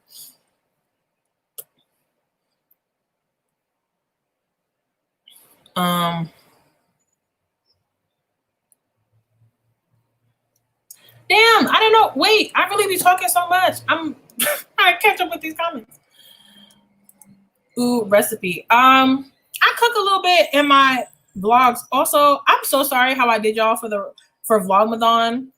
Literally, Ramadan happened, and when the gyms came out, they came out because look at all this stuff going on with like Black people dying in the streets and stuff. I was just like depressed, and I still have some footage. I feel weird about putting it out, but if I start a Patreon, that might be my first video because I feel too anxious to post it on my channel. Like I'm too ashamed. But I actually am thinking about. Oh, I'm glad you brought that up because I have to talk about new things I'm doing for the Iqra Trials, but. Maybe a recipe. My cooking is hilarious. If you watch those Vlogmathon videos, y'all know I just really be like, doop, doop, doop, doop, doop. Bismillah. Love a booked and busy queen. I'll add it to my affirmations. Under the nerves of wondering if you can book something. Yo, it's like, it's crazy because I think especially with social media, you don't know what's really real or not. Some people really be scamming. Like me and the hotties, we talk about this all the time. Like we literally exchange screenshots of people emailing us and it's like a scam. Like it's so scary. And you really are you can potentially be putting not your life on the line, but like you're just like yourself, you know? So yeah, it's scary. But thank you. Yes, I need the affirmations. And the fact that I even got the call is great. But I sent them over my portfolio. Inshallah, they like it. And the shoot is supposed to be like in a week or two. So they need to answer now. Deadass writing as a Black person is just the white boogeyman hanging over your shoulder. Yo, I'm telling you, like, that's literally what it's like. And that's exactly what it's like. And you can imagine exactly what they're gonna say, how they're gonna view it. It's a lot. It's a lot. Like, the author of You Should See Me in a Crown that just came out, she was talking about how some of the reviews she's seen are people saying how her character, her villain in the story is not nuanced.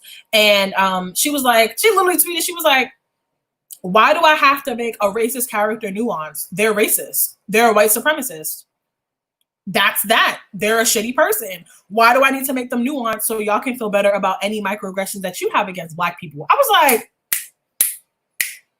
yes. Let me find her name. I was like, all of that. She was like, she was like, there doesn't need to be any complexities in regards to, that they're still a good person, but they're racist. No. She was like, nope. No.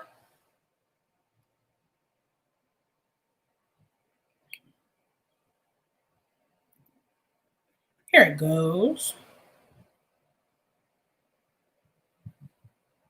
The author is Leah Johnson.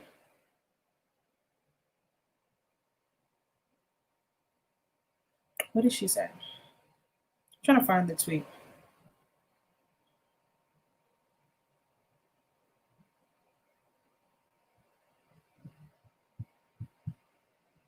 Okay, so the tweet was, often people will remark on the one-dimensionality of the villain in Crown, and I'm always taken aback by that. Isn't it clear by now that many racists are just bad people, that there is no reason for their behavior but their desire to uphold white supremacy? I didn't retweet it. Let me retweet it. I'm not interested in providing a behavior to explain away their bad. I'm not interested in providing a background to explain away their bad behavior. There isn't one. They are mean because a Black girl is taking up space and owning her identities, threatening their sense of power. That is the origin story of racist Regina Georges. Full stop. I've said all that to say, please understand that all of my decisions in the book were intentional. I wrote a love story, but I also wanted to write a book that critiqued the culture that produces girls like Rachel Collins and teaches girls like Liz to be small and ashamed. Period. Just all of that. All of that. Okay. I just wanted to read that because yes.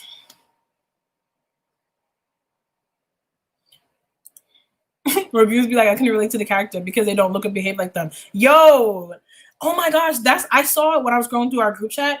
Apparently this white girl did a review of Slay and she said it had bad representation. And then literally in the group chat, my friends are like, what type of representation was she speaking on? Not the Black one. Ooh, maybe gamer rep? I don't know. But even that is usually like racist. Nothing snitches more on yourself. Yeah, I be snitching on myself. Do y'all know I used to watch that one, man? Ooh, don't cancel me, please. He don't got nothing to say. Yo, he don't got nothing to say about nothing else but yelling about Muslim women. I can't. Or just yelling at people. Like, he's a whole meme. I would assume so. Really? Now the son wants to just, like, go off? Like, okay, let me just... Great. This is fun. Thank you so freaking much. Ladies, we're pulling up to our guy tonight. I'm sick of him. I can't even fight. I'll swipe the Metro card. I'm crying. He's aggy. I'm like, shut up. Like, if anybody is still listening to what a Muslim man has to say about Muslim women business, you're a clown. That's mean, but I mean it. Okay. When someone complains about stuff in a book and you're low-key, you're like, low-key would have done that. Yo! When people be like, why authors use this same word? They always say, like, I was holding a breath I didn't realize I was holding. That line slaps. Like, why y'all talking about it? Again, I need to move out of this something. It's annoying. But yeah, I'm like, that's a good line. Is it not? Like, did I miss the memo? I think that's a good line. Yeah, let's see. I'll make the mom to be the one that gets your life better and better. Oh, I mean, thank you. He should be a joke everywhere. Yo, he's literally trash. I cannot.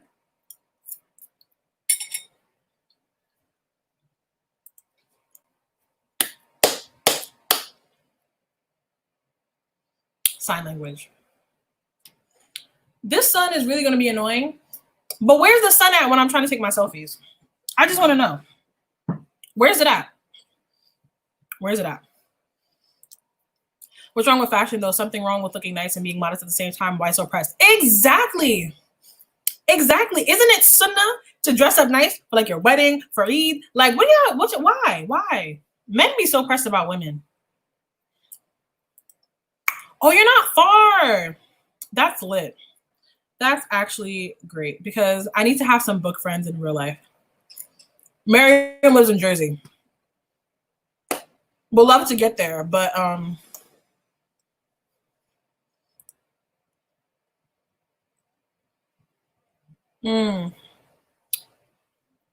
feel that.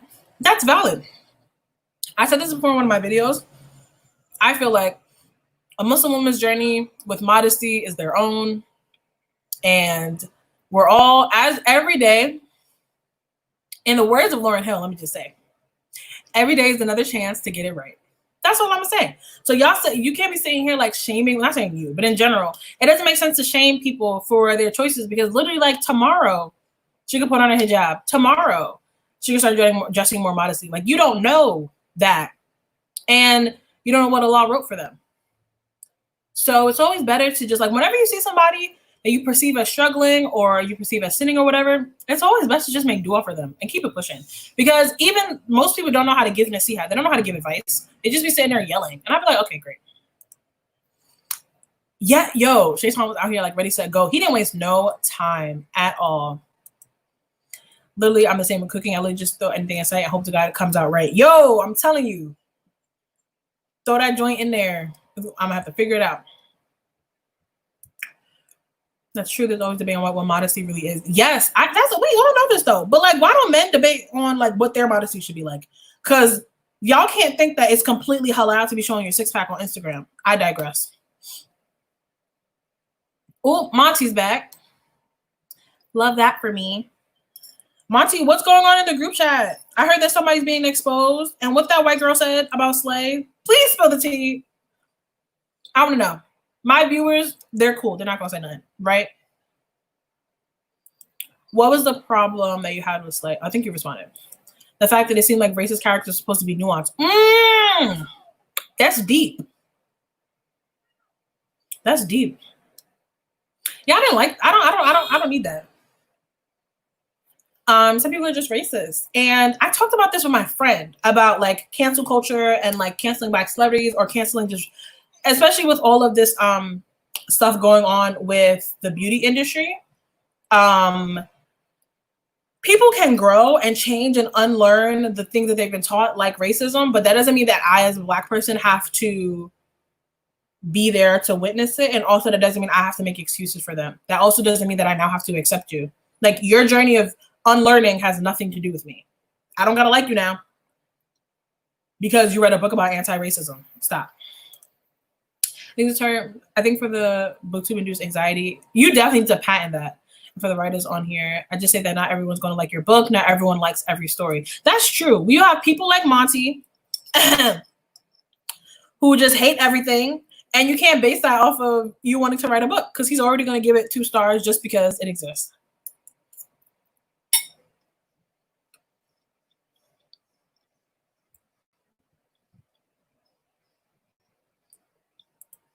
Where'd you go? You're not in the relevant part of Jersey anymore. Listen, all I know is that when I come visit, I'll meet y'all at the PATH train, and you or Nadira have to come pick me up. That's it. Halas. We're not talking about nothing else. Book friends in real life sounds fake. You know what, Monty? Literally, and you can ask if Gabriella is still in here. I probably low-key put Gabriella on to like all the hotties. You can ask her. We met in real life. We met at the Queen of Air and Darkness live show. And Gabriella, I just wish you knew all the terrible things that Monty was saying about the Dark Artifice series in the group chat. It's so disrespectful. So disrespectful. It was getting real crazy. I really wanted to fight. But me and Monty always want to fight. That's normal. I feel like someone needs to tell Dawa Guy that it's un-Islamic to publicly shame other Muslims. For sure. Like a lot of people, they lean onto the facts of like the certain things about Islam that they feel like helps them be an asshole. Like really just think about it. You think the Prophet Muhammad SAW was out here like yelling at people in the streets? I just want to know. Why don't the men who give dawah to women have the same energy for men? That's it, yeah? That's the part. That's it. That's it. I guess the white girl was saying that Slay had bad coding rep, but she took a coding rep. Didn't I say it was going to be something about gaming? I said that earlier. White people are insufferable. Is that a word? I think that's a word. I read it a lot in like Twilight books.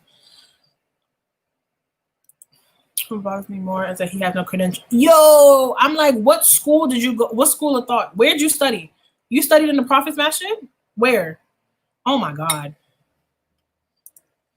Her best series. Also, I think I found Mayana's channel through you, and then so on and so on. Boom. Okay, period. Period. Thank you. Thank you. I just want to add, I met Gabrielle in real life. She exists. We are friends. Okay. And Monty is rude for talking about TDA. Just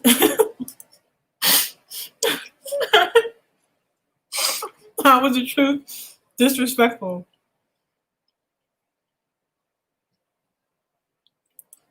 Wait. The white girl was complaining about coding rep, but she's not a coder? Oh, so she was just mad that the girl was black. Okay, carry on. Just say that then. Like, please.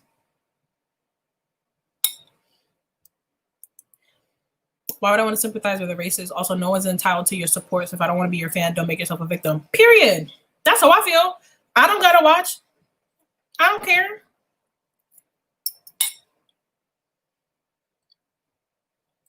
I hope other people are eating and I'm not having this mukbang by myself.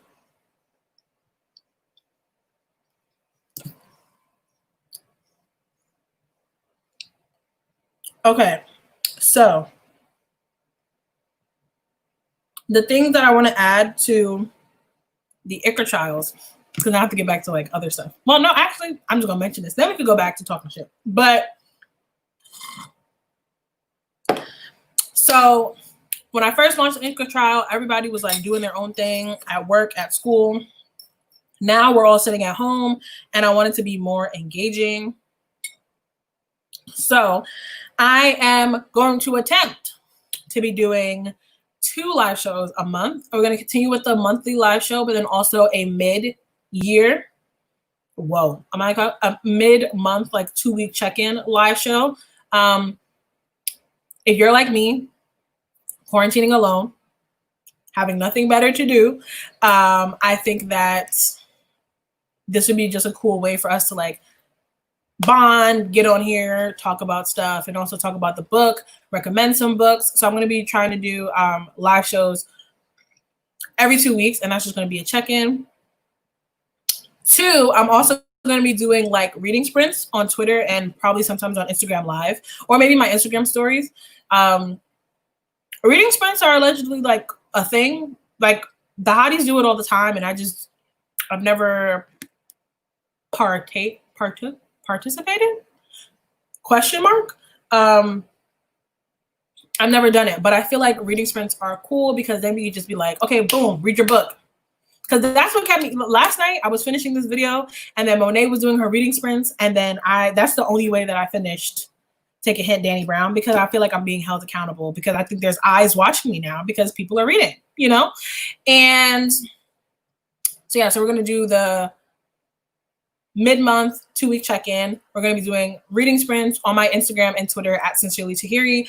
And then lastly, I'm going to try to put out a creative video surrounding that book every month.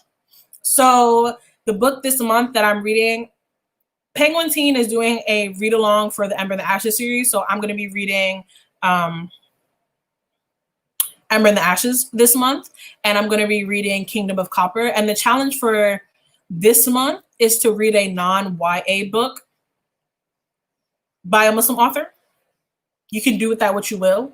Apparently, City of Brass is adult, new adult. It could be middle grade. It could be children's book. I do have the Google Doc that has like a whole bunch of Muslim recommendations. I actually need to add some more authors and titles to that list because it's been a couple of months. But yeah, just read a non-YA book. So that could be adult, that could be literary fiction, like whatever. Just because we all read YA, like we know that. But I also want to make sure we're looking at other how Muslim representation is talked about amongst the different like ages and genres. So that's the challenge for July. But I think that for my creative video for July, I think I'm gonna do like a makeup tutorial inspired by Kingdom of Copper. Because I think last time I looked at the cover, it was cute. And so yeah, I'll probably do like a makeup video or another books as outfits video. Well, I didn't do a video last time, I did a picture. But yeah, I'll do like a books as outfits, like lookbook, or something like that. Where's it at? I actually don't remember what this cover looked like, so I don't want to commit to something and then lie. Like, how cute is the cover? I did a makeup look for City of Brass, which was fun. It was cute. Oh, Kingdom of Copper is cute. Okay. I see colors. Okay. But yeah, so that's what I'm thinking. So those are the 3 things I'm trying to add every month for the Iqra Trials because I want us to be more engaged. I want this to be a thing. Also, do you guys want Iqra Trials merch? Because I am launching my own business. Wow, I realized I haven't talked about this publicly yet. But I'm launching my own business, inshallah, sometime before quarantine is over. That's my measurement. The Google Doc is linked under the Iqra Trials announcement video, but after this live is like finished, I'll put it in the description. Or can I do that now while we're online? Like, can I just throw that? No, I don't think I can. But yeah, it'll be in the description of this video, this live, and also go to the Iqra Trials announcement video. It's linked down there. Yes, Monty. Period. And I swear to God, Monty, if you just violate my favorite books, I'm going to cry. No, I'm not going to cry. Why did I say I'm going to cry? I'm going to beat you up. That's correct. That's more appropriate. I maybe cry internally, not externally. No. Someone who watched the video said the white girl was talking about her sister, how her sister made a Tetris one time and how it wasn't realistic for the main character in Slay to be able to do what she was doing. So she was mad about Black excellence? Bro, you see? I'm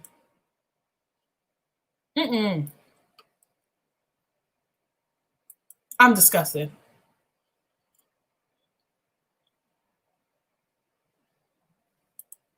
But yeah, I actually need to add some more titles onto the Google Doc.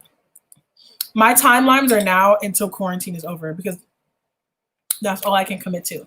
But yeah, I am starting my own business, inshallah, selling some stuff. It's gonna be like a lifestyle brand. It's not just clothes. Clothes is gonna be like the primary function, like t-shirts and stuff. But it'll also be like eventually like mugs, like hats, bookmarks, bags, like just phone cases, a whole bunch of stuff. So if y'all want Iqra Trials merch, are there hosts for the coming months of the Iqra Trials? I actually have. The Google Doc also has the host on there. Let me look. I was supposed to be, my friend Sada from A Shadowhunter Reader was supposed to co-host with me today, but she is not feeling well, so please send good energy and du'as to her. Next month, it is read a book with what you consider bad Muslim representation. The co-host is Asada from Asada Amadou. September, read a book written by a Muslim author who's of a different ethnicity than you. Co-host is Arua from Arua Juanita, who is a Muslim bookstagrammer. October, read a non-fiction book written by a Muslim author. That one doesn't have a co-host. November, read a book written by a Muslim author of political intrigue. That doesn't have a co-host. And then December, I said a group book. I don't know. I don't know what I'm gonna put, but it's gonna say something.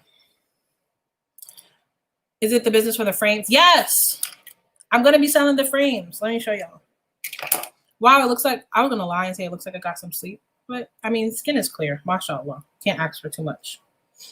These are my frames that y'all be seeing me rock in my videos.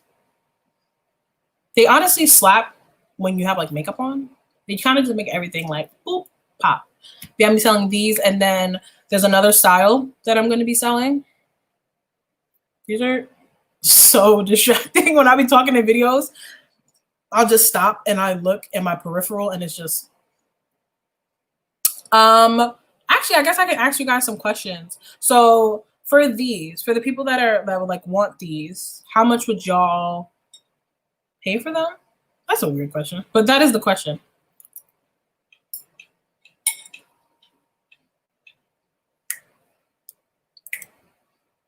Are you gonna wear the merch, Monty, or are you just gonna talk shit about it? I'll get you merch. I'll give my merch when Mina does her pegging rights shirt. We'll release merch at the same time. School did end for me. I ended school it's June, the end of May. So I've only been out of school for like a month. I'm actually kind of scared to go, not scared to go back. I just don't know what they're going to do about next semester. They haven't told us if it's going to be online or in school. So I haven't necessarily signed up yet because I'm not giving my money just for people to be sitting here on their pajamas trying to teach me something. Thank you, Capri. Okay. Why is the Iqra Trials group not active on Goodreads? You know what's funny? That is something I also have to be more active on. I know a couple of people were asked, they asked me to make the group. So I did. But I would definitely be trying to be more active on there. But also, y'all can also be active and talk to each other on there as well.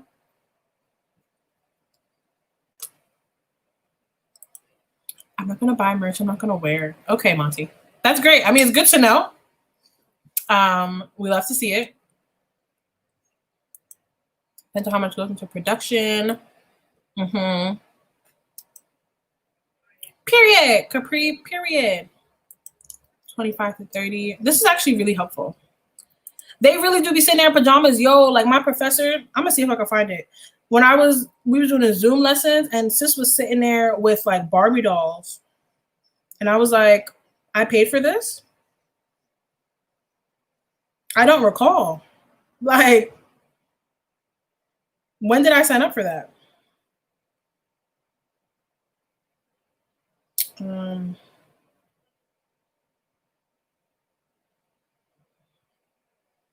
Damn, I can't find it. She was literally sitting there with Barbie dolls. I was like, miss, please. Our prescription lenses, so I feel like I wouldn't pay more than 25 either. I feel that. Okay. I'm blind too, but I'll wear them. I appreciate the support. Okay, you can just wear them for a picture or around the corner. Call it a day. We do them in different colors. This one is, I'm trying to think, what is this one? This is technically gold. There are silver ones. These are, why am I holding it like that? Yeah, these are technically gold. But there are ones that are silver. There are also ones that are a different shape. They're kind of like, I don't have those to show y'all. I wish I could show them. But there are ones without the crystals on them. There's ones without the little dangly things on them that I can sell. These are the ones I'm thinking about. There's ones that are, instead of this round shape, they're more like V, if that makes sense. It sounds ugly. It's not like an aggressive ass V. It's more like this. I don't know. It's just not like a traditional round shape. But yeah.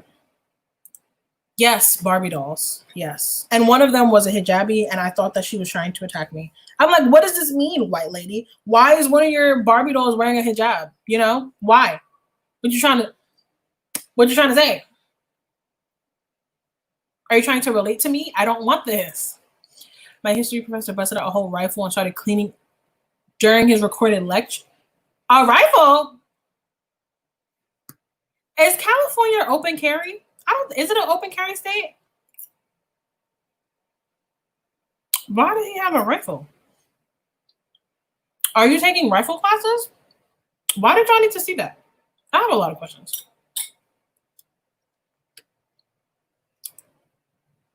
That's what I'm saying. A lot of students around the country are like protesting and stuff, or just not going to school this next semester because their schools are trying to make them pay full tuition for online. I could just go to an online school, like not y'all who don't know how to teach.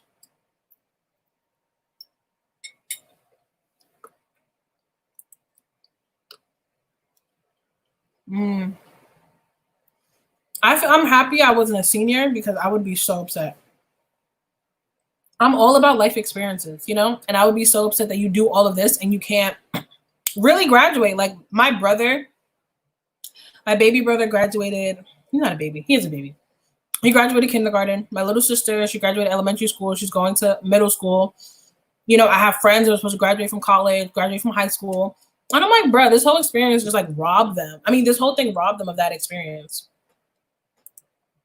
That makes sense. I trust your style. Okay. Yay. That makes me happy. I'm also thinking about shirts. Also trying to sell shirts. For t-shirts, what colors are y'all thinking of? Like, what colors do you wear? I'm weird. I wear black all year round. I don't care about a black shirt. Like, I'll wear it and I don't care. But I also know that that may be because I have issues. So I was thinking for this first launch, it'll probably be a pre-order just so that I don't have like too many things sitting around. I want my sizes to go up to at least a 2X. Trying to be inclusive.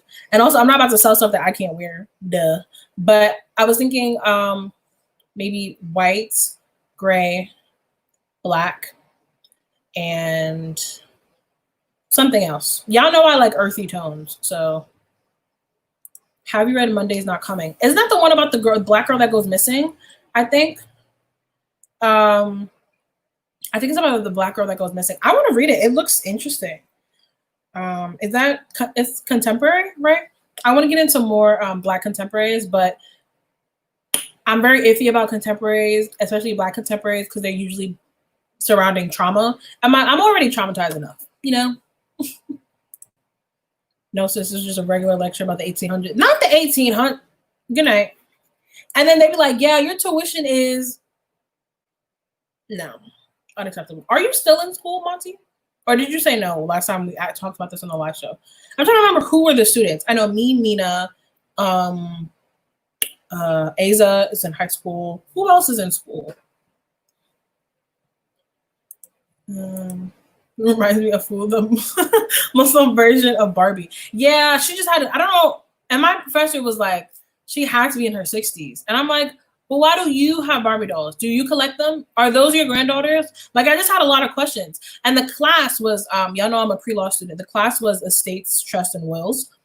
And I just don't understand how a Barbie had anything to do with like a trust that you, or a will that you write when you're about to die. I just didn't understand it.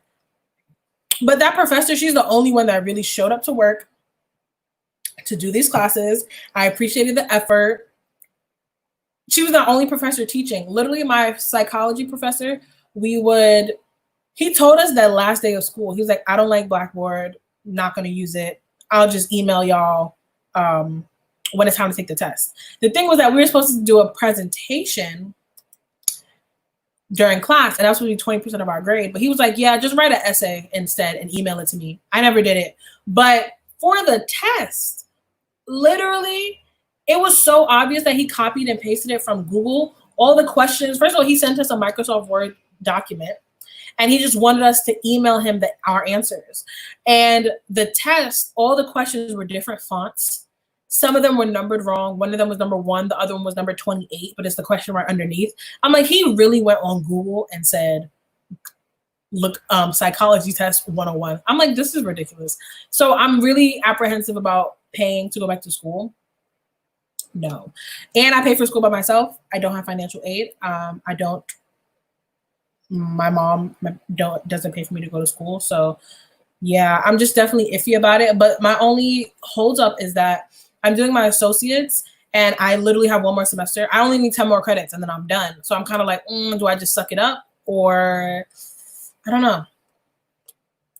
During one of my classes, a girl started going off about how COVID is a conspiracy and not that bad, and the teacher went off. Ooh.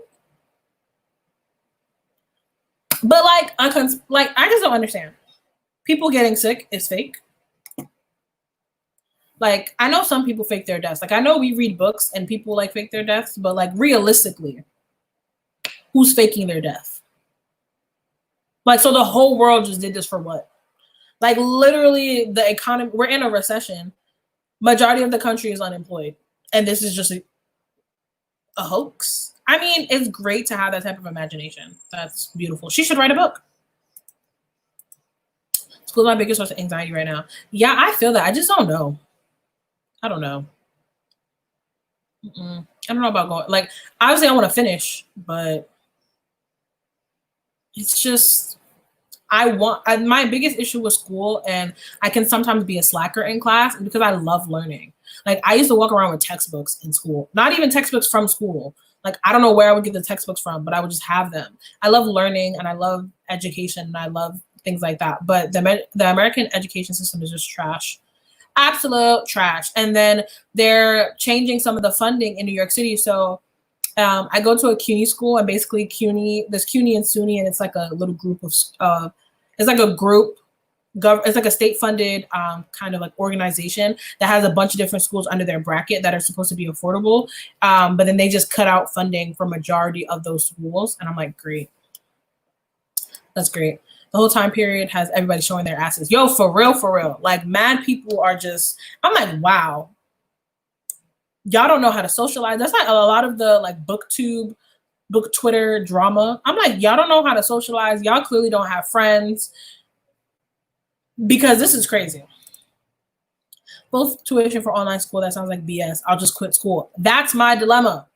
I'm like, do I take these 10 credits or not? But it's not even like my school said that they're doing online. They literally said nothing. So I'm just like, I also have tuition to finish paying off, and to register for my next classes, I need to pay that. And I'm like, I'm not paying anything if I don't know if I'm going back next semester. I'll just let it sit there, you know? Teachers don't know what the fuck they're doing, but I'm still trying to graduate on time. Exactly.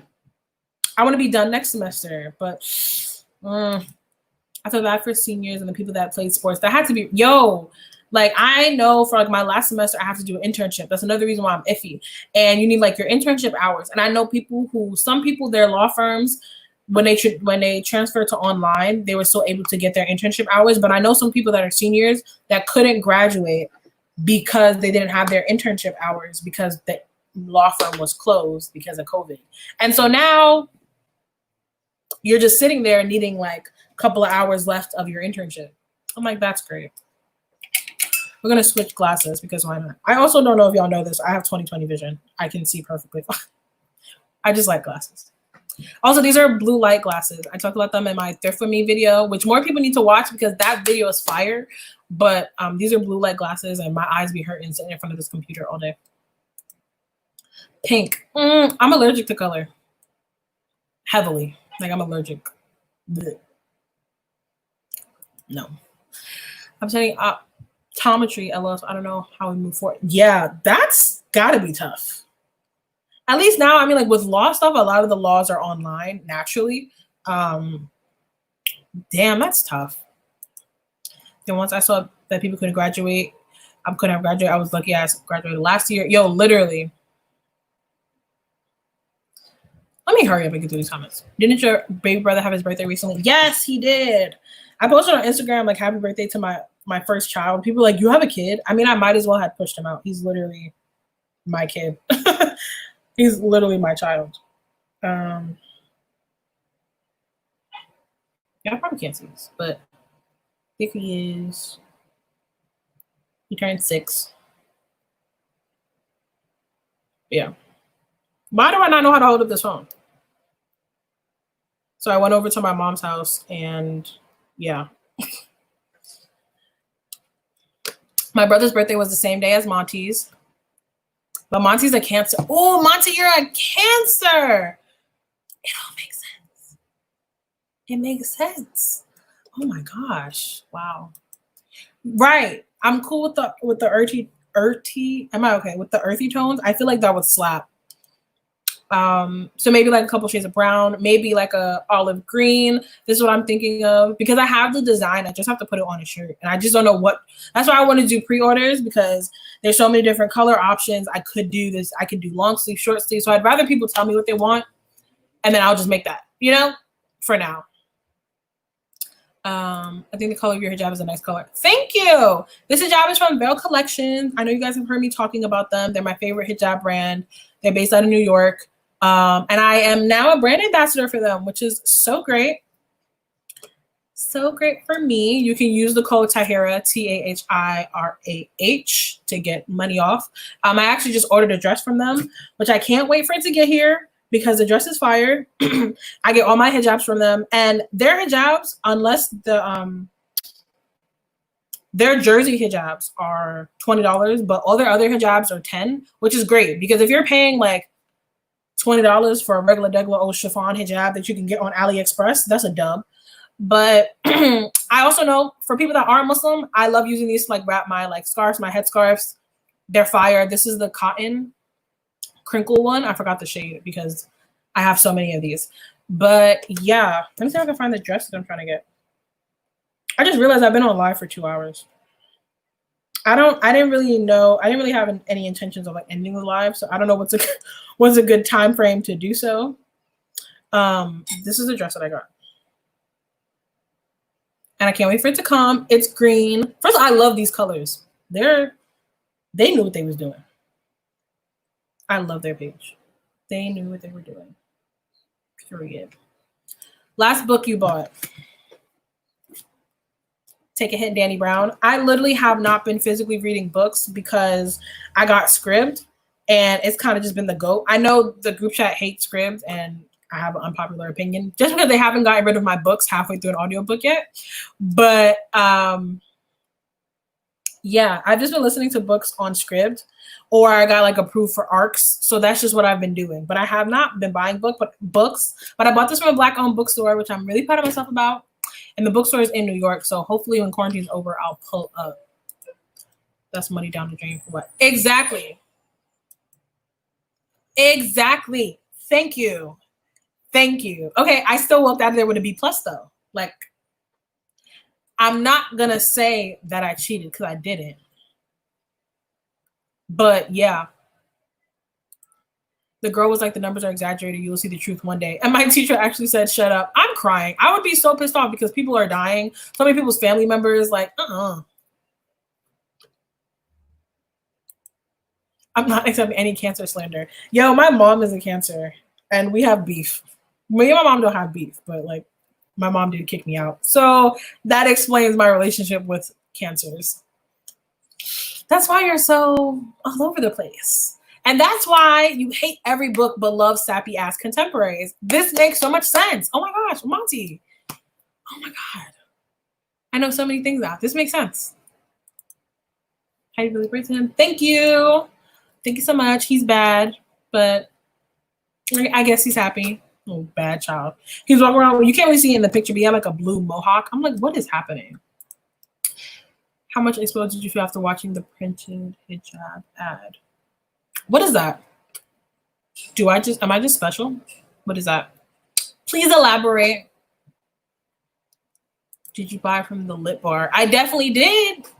Sure did. I think they sponsored when Tomi Adeyemi came and did her book tour for Children of Virtue and Vengeance. I think they sponsored it. That's when I found out about them. And then recently people have been like talking about Black-owned businesses and Black-owned bookstores. I was like, oh, okay, cute.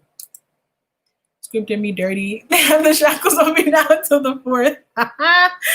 I'm crying. I forgot what Erin was reading on, but she was trying to request a book, and it was like, it's not going to be available for 19 weeks. She was like, what? Nah. She was trying to request Take a Hint, Danny Brown. But yeah, I've just been listening to Scribd. Like I said earlier, but the book that I'm reading next is Kingdom of Copper. Another thing about Scribd, I don't know if people know this. If you find the downloads, like people uploading is this legal? Okay, but like the Scribd, like people put like documents of books. Like the book that I'm reading for our Hotties Takeover, I found a document on Scribd because you can upload like documents and articles, and it's the book. So even if they try to like take stuff, they can't take those away because people uploaded them. It's not like an audiobook or from the publisher or anything like that. Now I don't know where these people find these books from to upload them, but I don't question my blessings. So my TBR for July, I actually have it written down because I'm reading so many books because of the group chat. Kingdom of Copper. I'm not gonna say why I gotta be sketch. Why does it have to be sketch? Did we say that we can't? Can I say what book I'm reading? Like now? Or am I just saving that for my vlog? I don't know. I'm reading my book for the group chat. I'm beta reading a book, so that's 3. I'm listening to Clap When You Land on audiobook, and then I'm going to be try to read Ember in the Ashes, and then our Unfriendly Black Hotties book club book is The Vanishing Half. So those are all the books that I'm trying to read this month. Pray for me. You're saying now, but it's more fun if you save it for the vlog. Okay, so I won't say it, but this is definitely a document. It's literally like a PDF. I don't know who put this here, but it's like this is a PDF. Listen, hey, I just found it. It's not me. So I'm not going to say what book that is, but my book doesn't sound bad. The book that I put on there was hilarious. Oh my gosh. And nobody can know like what book I'm talking about because I actually gave it good reviews when I read it. So if you go on my Goodreads, you won't even know. I did the Scribd free trial, have my account on pause since. Damn. You know, they did this free trial for COVID. I think it was like a month or 2 months without putting in your credit card. I did that. I signed up my sister with an account too. Yeah, there's documents. That's what I was saying. Like people upload PDFs. I don't know who sent them these PDFs for them to upload onto here, but thank you. I'm not, like I said, I'm not questioning my blessings. But even when my trial was over, because I did a free trial and then I realized I liked the service, so I paid for it. But even when the trial was over, my downloads, the documents were still there. So some of the ones that I have I have the book that I'm reading for the challenge. I have, what else is on here? Literally, the series that Mina always talks about with the blue aliens, that one. Those PDFs are on here. The Kiss Quotient is on here. There's a lot. What else is on here that I have that I probably shouldn't? The Bells by Danielle Clayton. Oh my God, I just realized that I had the 5th season because somebody uploaded it. I have it saved on my... Yep, I have the 5th season, The Obelisk Gate. Muse of Nightmares. What else? Renegades by Marissa Myers. King of Scars by Lee Bardugo. Like, I don't know who's putting these up here, but hey, I'm down. That's me with Libby. I have a NYPL card on there, and there's such long holds. I tried to borrow a book, and it said the wait is 6 months, and I was like, never mind. I can't even have a library card because when I was younger, I used to go to the library. This is why I don't like libraries. I used to go to the libraries when I was younger, and I never gave the books back because I wanted them. So now I don't think I can get a library card in this state. But yeah, that's annoying. That's the only thing about the library services. So Scribd is like my only option, or I'm looking it up on the internet. When I took Japanese in college, I got my workbook and textbook through Scribd as a PDF. Definitely not legal, but also don't give a fuck about the textbook industry. You see what I'm saying? Like, you gotta do what you gotta do. I didn't upload it, but I'm gonna take advantage of it. And yeah, buying textbooks is a whole scam. Girl, no. I don't know if there's a document for mine. I was gonna order it next week. Yo, I mean, Capri, you can like DM me and tell me your book. Listen. Forget the rest of them. I'm not as up in arms. All of them cheated anyway. I can't wait for y'all to watch. Well, one, go subscribe to the Unfriendly Black Hotties YouTube channel. I think it's Unfriendly Black Hotties Club. I think is the name of our YouTube channel. We're going to go live, I think, on Friday to introduce ourselves. And yeah, they're already cheating with this takeover. Well, cheating. Just cheating. I cannot. Most states erase fines after a certain amount of time. That makes sense. I've just been like too scared to find out, you know? Academic. Ooh, period. Don't say I cheated. Okay, Monty, I guess. All right. I suppose. You didn't, maybe. No. Let me not lie. Monty definitely cheated because the way this is supposed to work, we're supposed to put the information onto this Google sheet, whatever.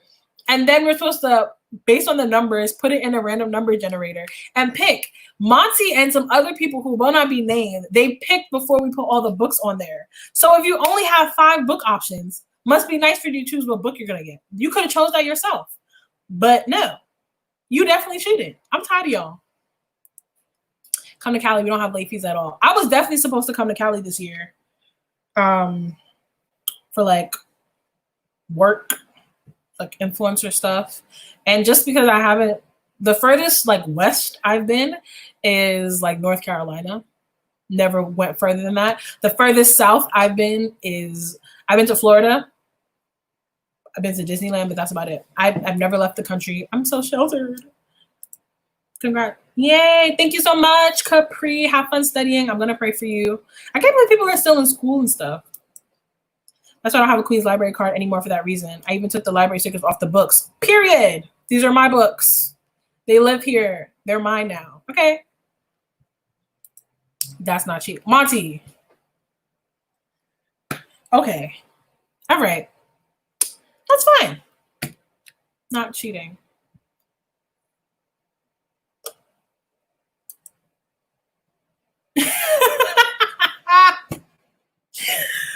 This is accurate. It sounds, I'm telling you, I'm not bullying him. Monty spent half the morning arguing with me about TDA, okay, talking about Emma and Julian. He was talking about Christina, Mark, and Karen, just dragging my favorite series, okay? Him and the rest of them almost spoiled Ninth House for me. This is retribution, okay? Because they tried to play me. The rules didn't say we needed to wait. Y'all, you think we know how to make rules, Monty? You saw how long it took for us to just start it. Like, why do we need to say that? I can't. How is North Carolina more west than New York? Because unless I don't know how the way a map works, New York is on the East Coast, and I'm not going further east to get to North Carolina. I'm gonna go on the west. This is weird because my hands are reversed. But yeah, New York is on the East Coast, so I'm gonna go west. Anywhere else, there's not a lot of states to the east of New York. Unless I don't know geography. That's also possible. Don't care about the country enough to know. So, not me looking up a map.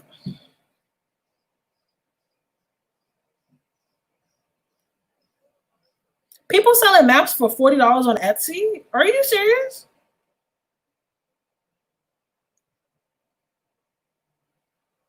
Is that west? Oh, it's south. My bad. You're right. It's definitely south. You see? I mean, no, it's south and it's both. Because New York City is on an island, and technically North Carolina, it's south, but to the west. I don't know. But yeah, so as far as south as I've been to North Carolina and then I've been to Florida. But I haven't been anywhere really off the East Coast at all. I'm looking at this map. I definitely haven't. I've been kind of up and down the East Coast, but that's it. The job ad I mentioned. Oh, with my friend Hanan.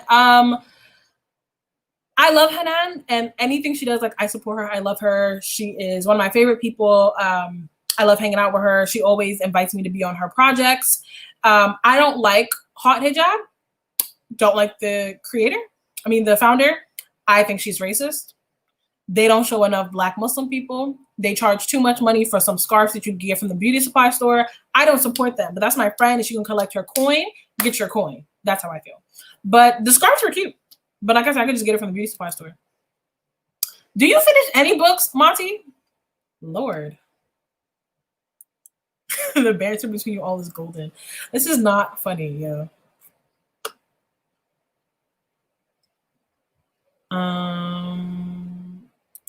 If you can admit that there are no rules, I broke the rule. Monty, please. I can't. I'm tired of you.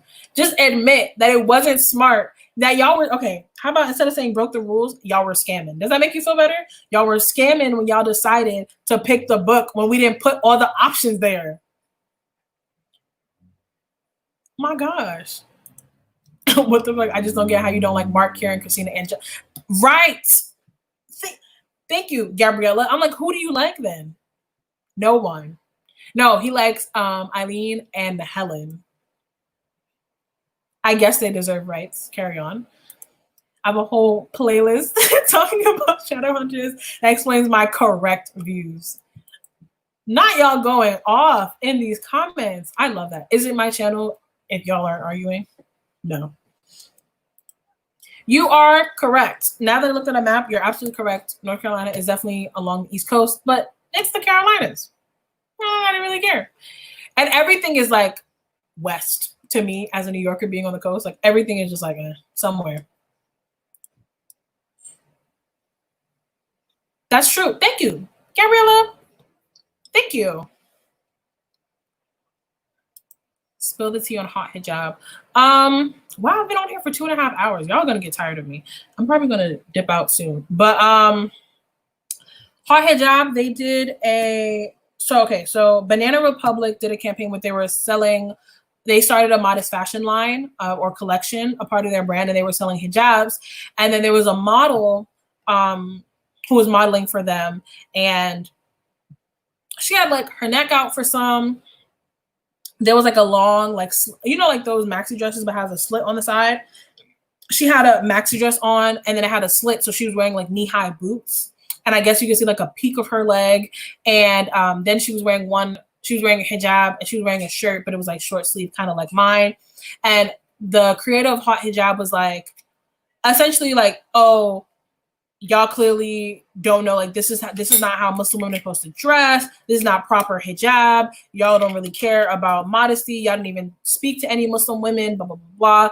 And it was like, it turned into her and people that's supporting her bullying the model who is a Black hijabi.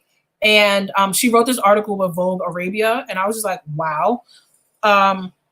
Moral of the story, I just didn't like how she was trying to invalidate the way that the model was covered. And we also know as models, a lot of time they don't control what they wear and don't wear. That's number one. But two, I don't think it's right as a hijab, as a Muslim woman yourself, as somebody that owns a modest fashion line, to invalidate how somebody else chooses to cover, especially as a Black Muslim woman, is just not a cute look. And then so she got exposed.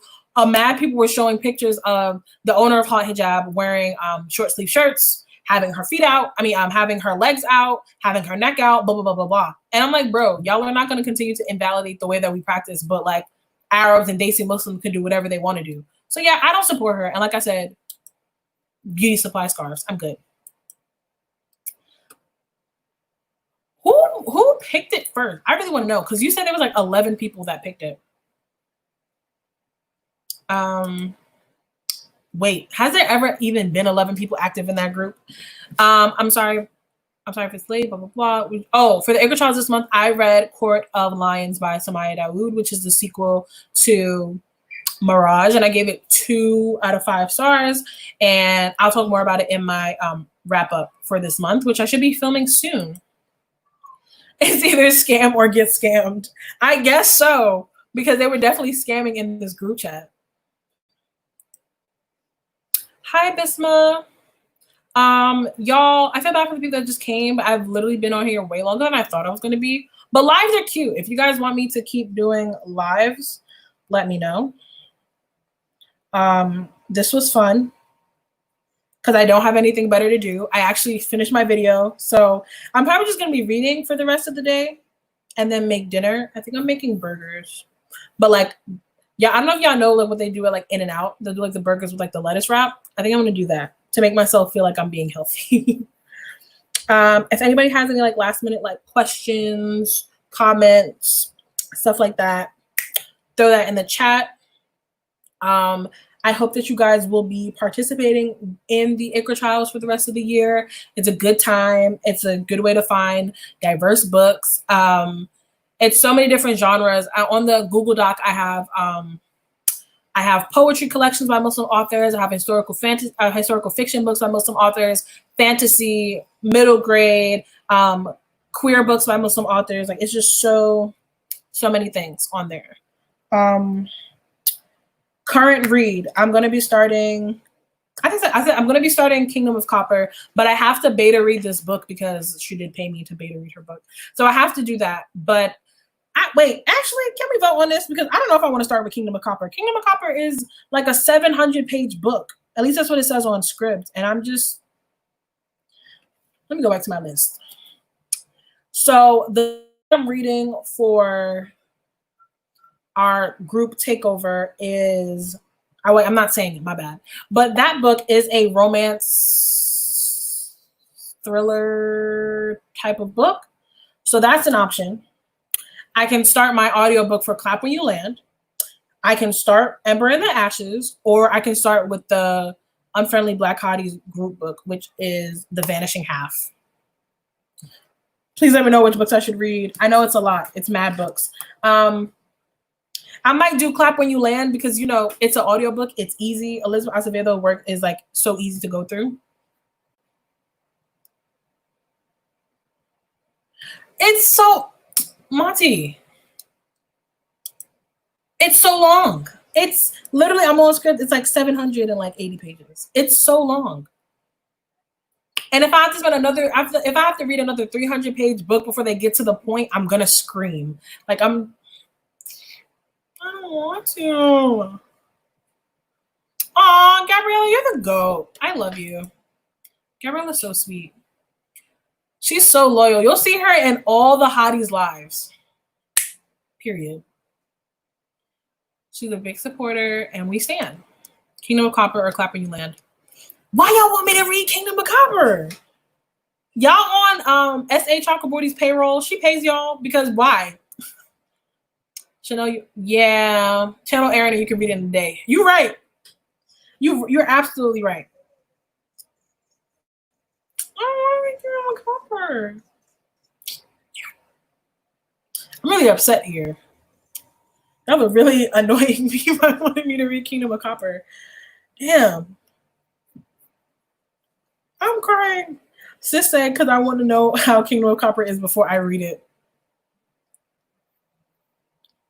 That's what this is about? Am I your test dummy? I mean, that is what being a booktuber is. Great. We want that Kingdom of Copper makeup look, and the faster you read it, the sooner we get it. Wow, ulterior motives. Y'all need to go watch Monty's. What was it? Was it your? I think it was his Black Booktuber side. Okay, the eyeshadow, the blue moment, inspired by Monet. It was everything. I guess. I'm glad I did this live show on the 1st of the month though, because then I literally in 2 weeks I can do my next live show. You know what I heard though? I heard that people were putting like S.A. Chakraborty as like one of the under a list of like Black, Indigenous, people of color authors, and she's definitely just a white woman that converted to Islam. Like, I don't know if people know this. She's definitely not a person of color. Okay, which cover? There's this one. I like the blue moment, and then there is this one, the green. What y'all thinking? The green and the gold. Please vote. So basically, they want you to be their guinea pig. That is absolutely correct. That's what I'm hearing. I kind of like the blue. I like that, like, is that water? When I first saw the book, I literally thought it was like an alien invasion. It looks like that's like a UFO. And then it's like, you know, like the light that comes down. That's what it looks like to me.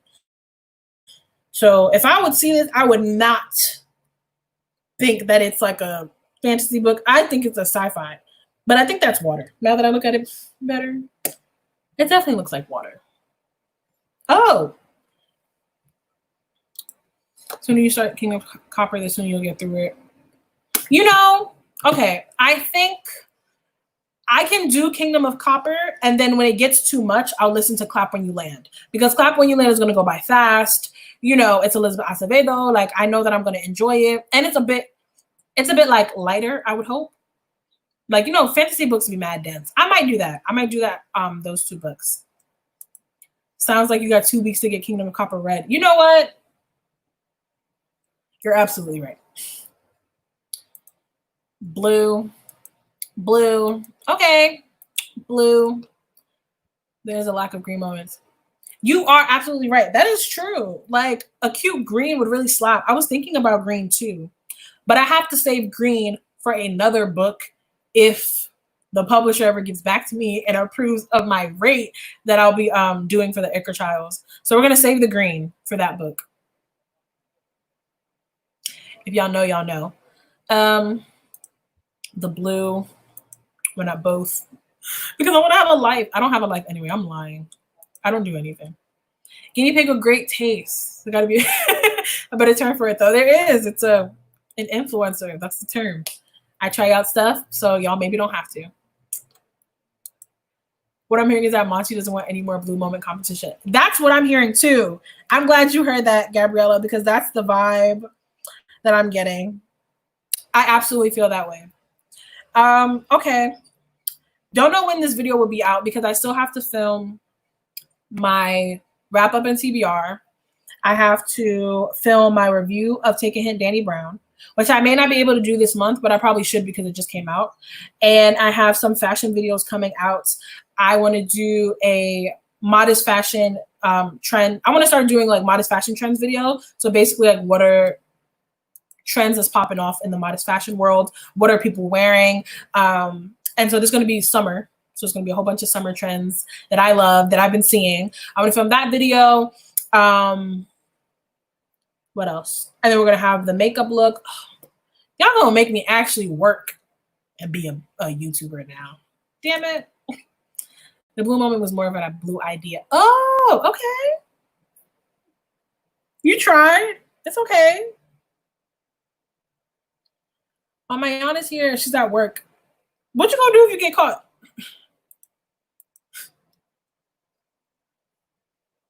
I'm trying to figure out what makeup look I'm gonna do, either based off of the blue Kingdom of Copper one. I don't know. Are these UK and US? And then the green one.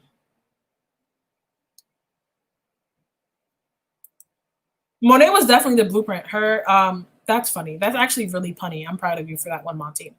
But Monet really slapped with her video. It was amazing. It's really 7:38. I feel like I should prepare myself because I feel like I know somebody is gonna. I feel like somebody's gonna be on live tonight. Can we go on live? I mean, not live. I'm on Zoom. I don't have a live. But then again, when we go on Zoom, we be on Zoom for like. Y'all don't understand. We really be on Zoom for like 5 hours, 6 hours. Oh, you're on break. When do you get off? Is it true that they took all of those all those books by Shane Dawson out of Target? I think it was only 2, but I heard. And then also he got demonetized by YouTube. They definitely are. Oh, sis said I can multitask. Period. Yes, with the multitask. So I guess I have to start Kingdom of Copper. That seems to be the consensus. Where's my sister texting me? I miss you. I sound terrible, but I'm really weird with affection. I'm like, why are you talking to me? That sounds so mean. But I'm just so like allergic to compliments and stuff. Like, that's why I say I'm like Danny Brown. Oh, Mayana, what did you think about Take a Hint, Danny Brown? I know you gave it 5 stars, but thoughts? Ooh, girl. You almost done. I'm kind of scared to go back to work. Because I'm so used to being home now. I also realized how creepy it looks. It looks way darker in here than it actually is. There's like 4 windows. So like I have light, but I realized that looking in the screen, it looks like I look like I'm going to be haunted. I just don't like turning on the lights because it's hot. But, oh, that's what I heard. Somebody said that they took them out. Okay. Sam accidentally said I love you to my sister and we both were disgusted and I apologize. Literally, that's what I'm saying. I'm just like, eh. She's like, I miss you. And I'm like, why? That seems like a mistake. Like, why do you miss me? Zaf is that N-word, period. I love Zaf. He's a cutie. I love him. You know, maybe the reason I was so conflicted with the story is because I want Zaf for myself. That may make more sense. I think that's the tea. That's the real tea on Take a Hint, Danny Brown. I love Zaf. And also because he's just like this big old aggressive, like angry at the world, but actually like a teddy bear on the inside type of dude. And I love that. Man, I love Zaf. I like Danny too. I don't know if I like them together because I'm jealous. That's the tea. That's the truth. I'm not going to lie for y'all. But yeah.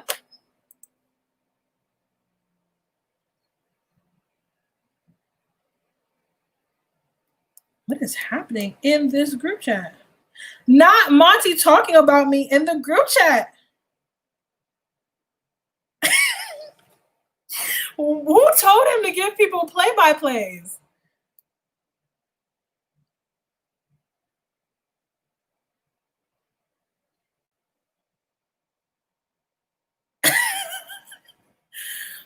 Okay, bye, Mayana. I'm actually about to dip out because this is really long. And also, more importantly, the reason why I want to get off live is because my hair is braided and I want to take my hair out. I'm just going to be honest with y'all.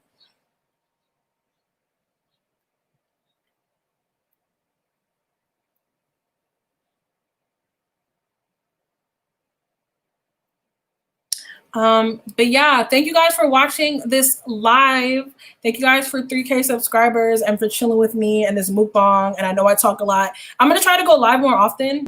It's kind of, I mean, it's chill. I like talking. Y'all can tell. And I want you guys to like get to know me. I feel like sometimes in videos, it's, even though I feel like I'm relatively myself, there is a sense of me like putting on like something. I don't know. A little bit of a performance. But yeah, thank you guys for watching. I hope y'all are chilling, doing what y'all need to do. I hope y'all enjoyed this. And stay tuned for Friday for my next video. And make sure you're subscribing to the Unfriendly Black Hotties YouTube page channel.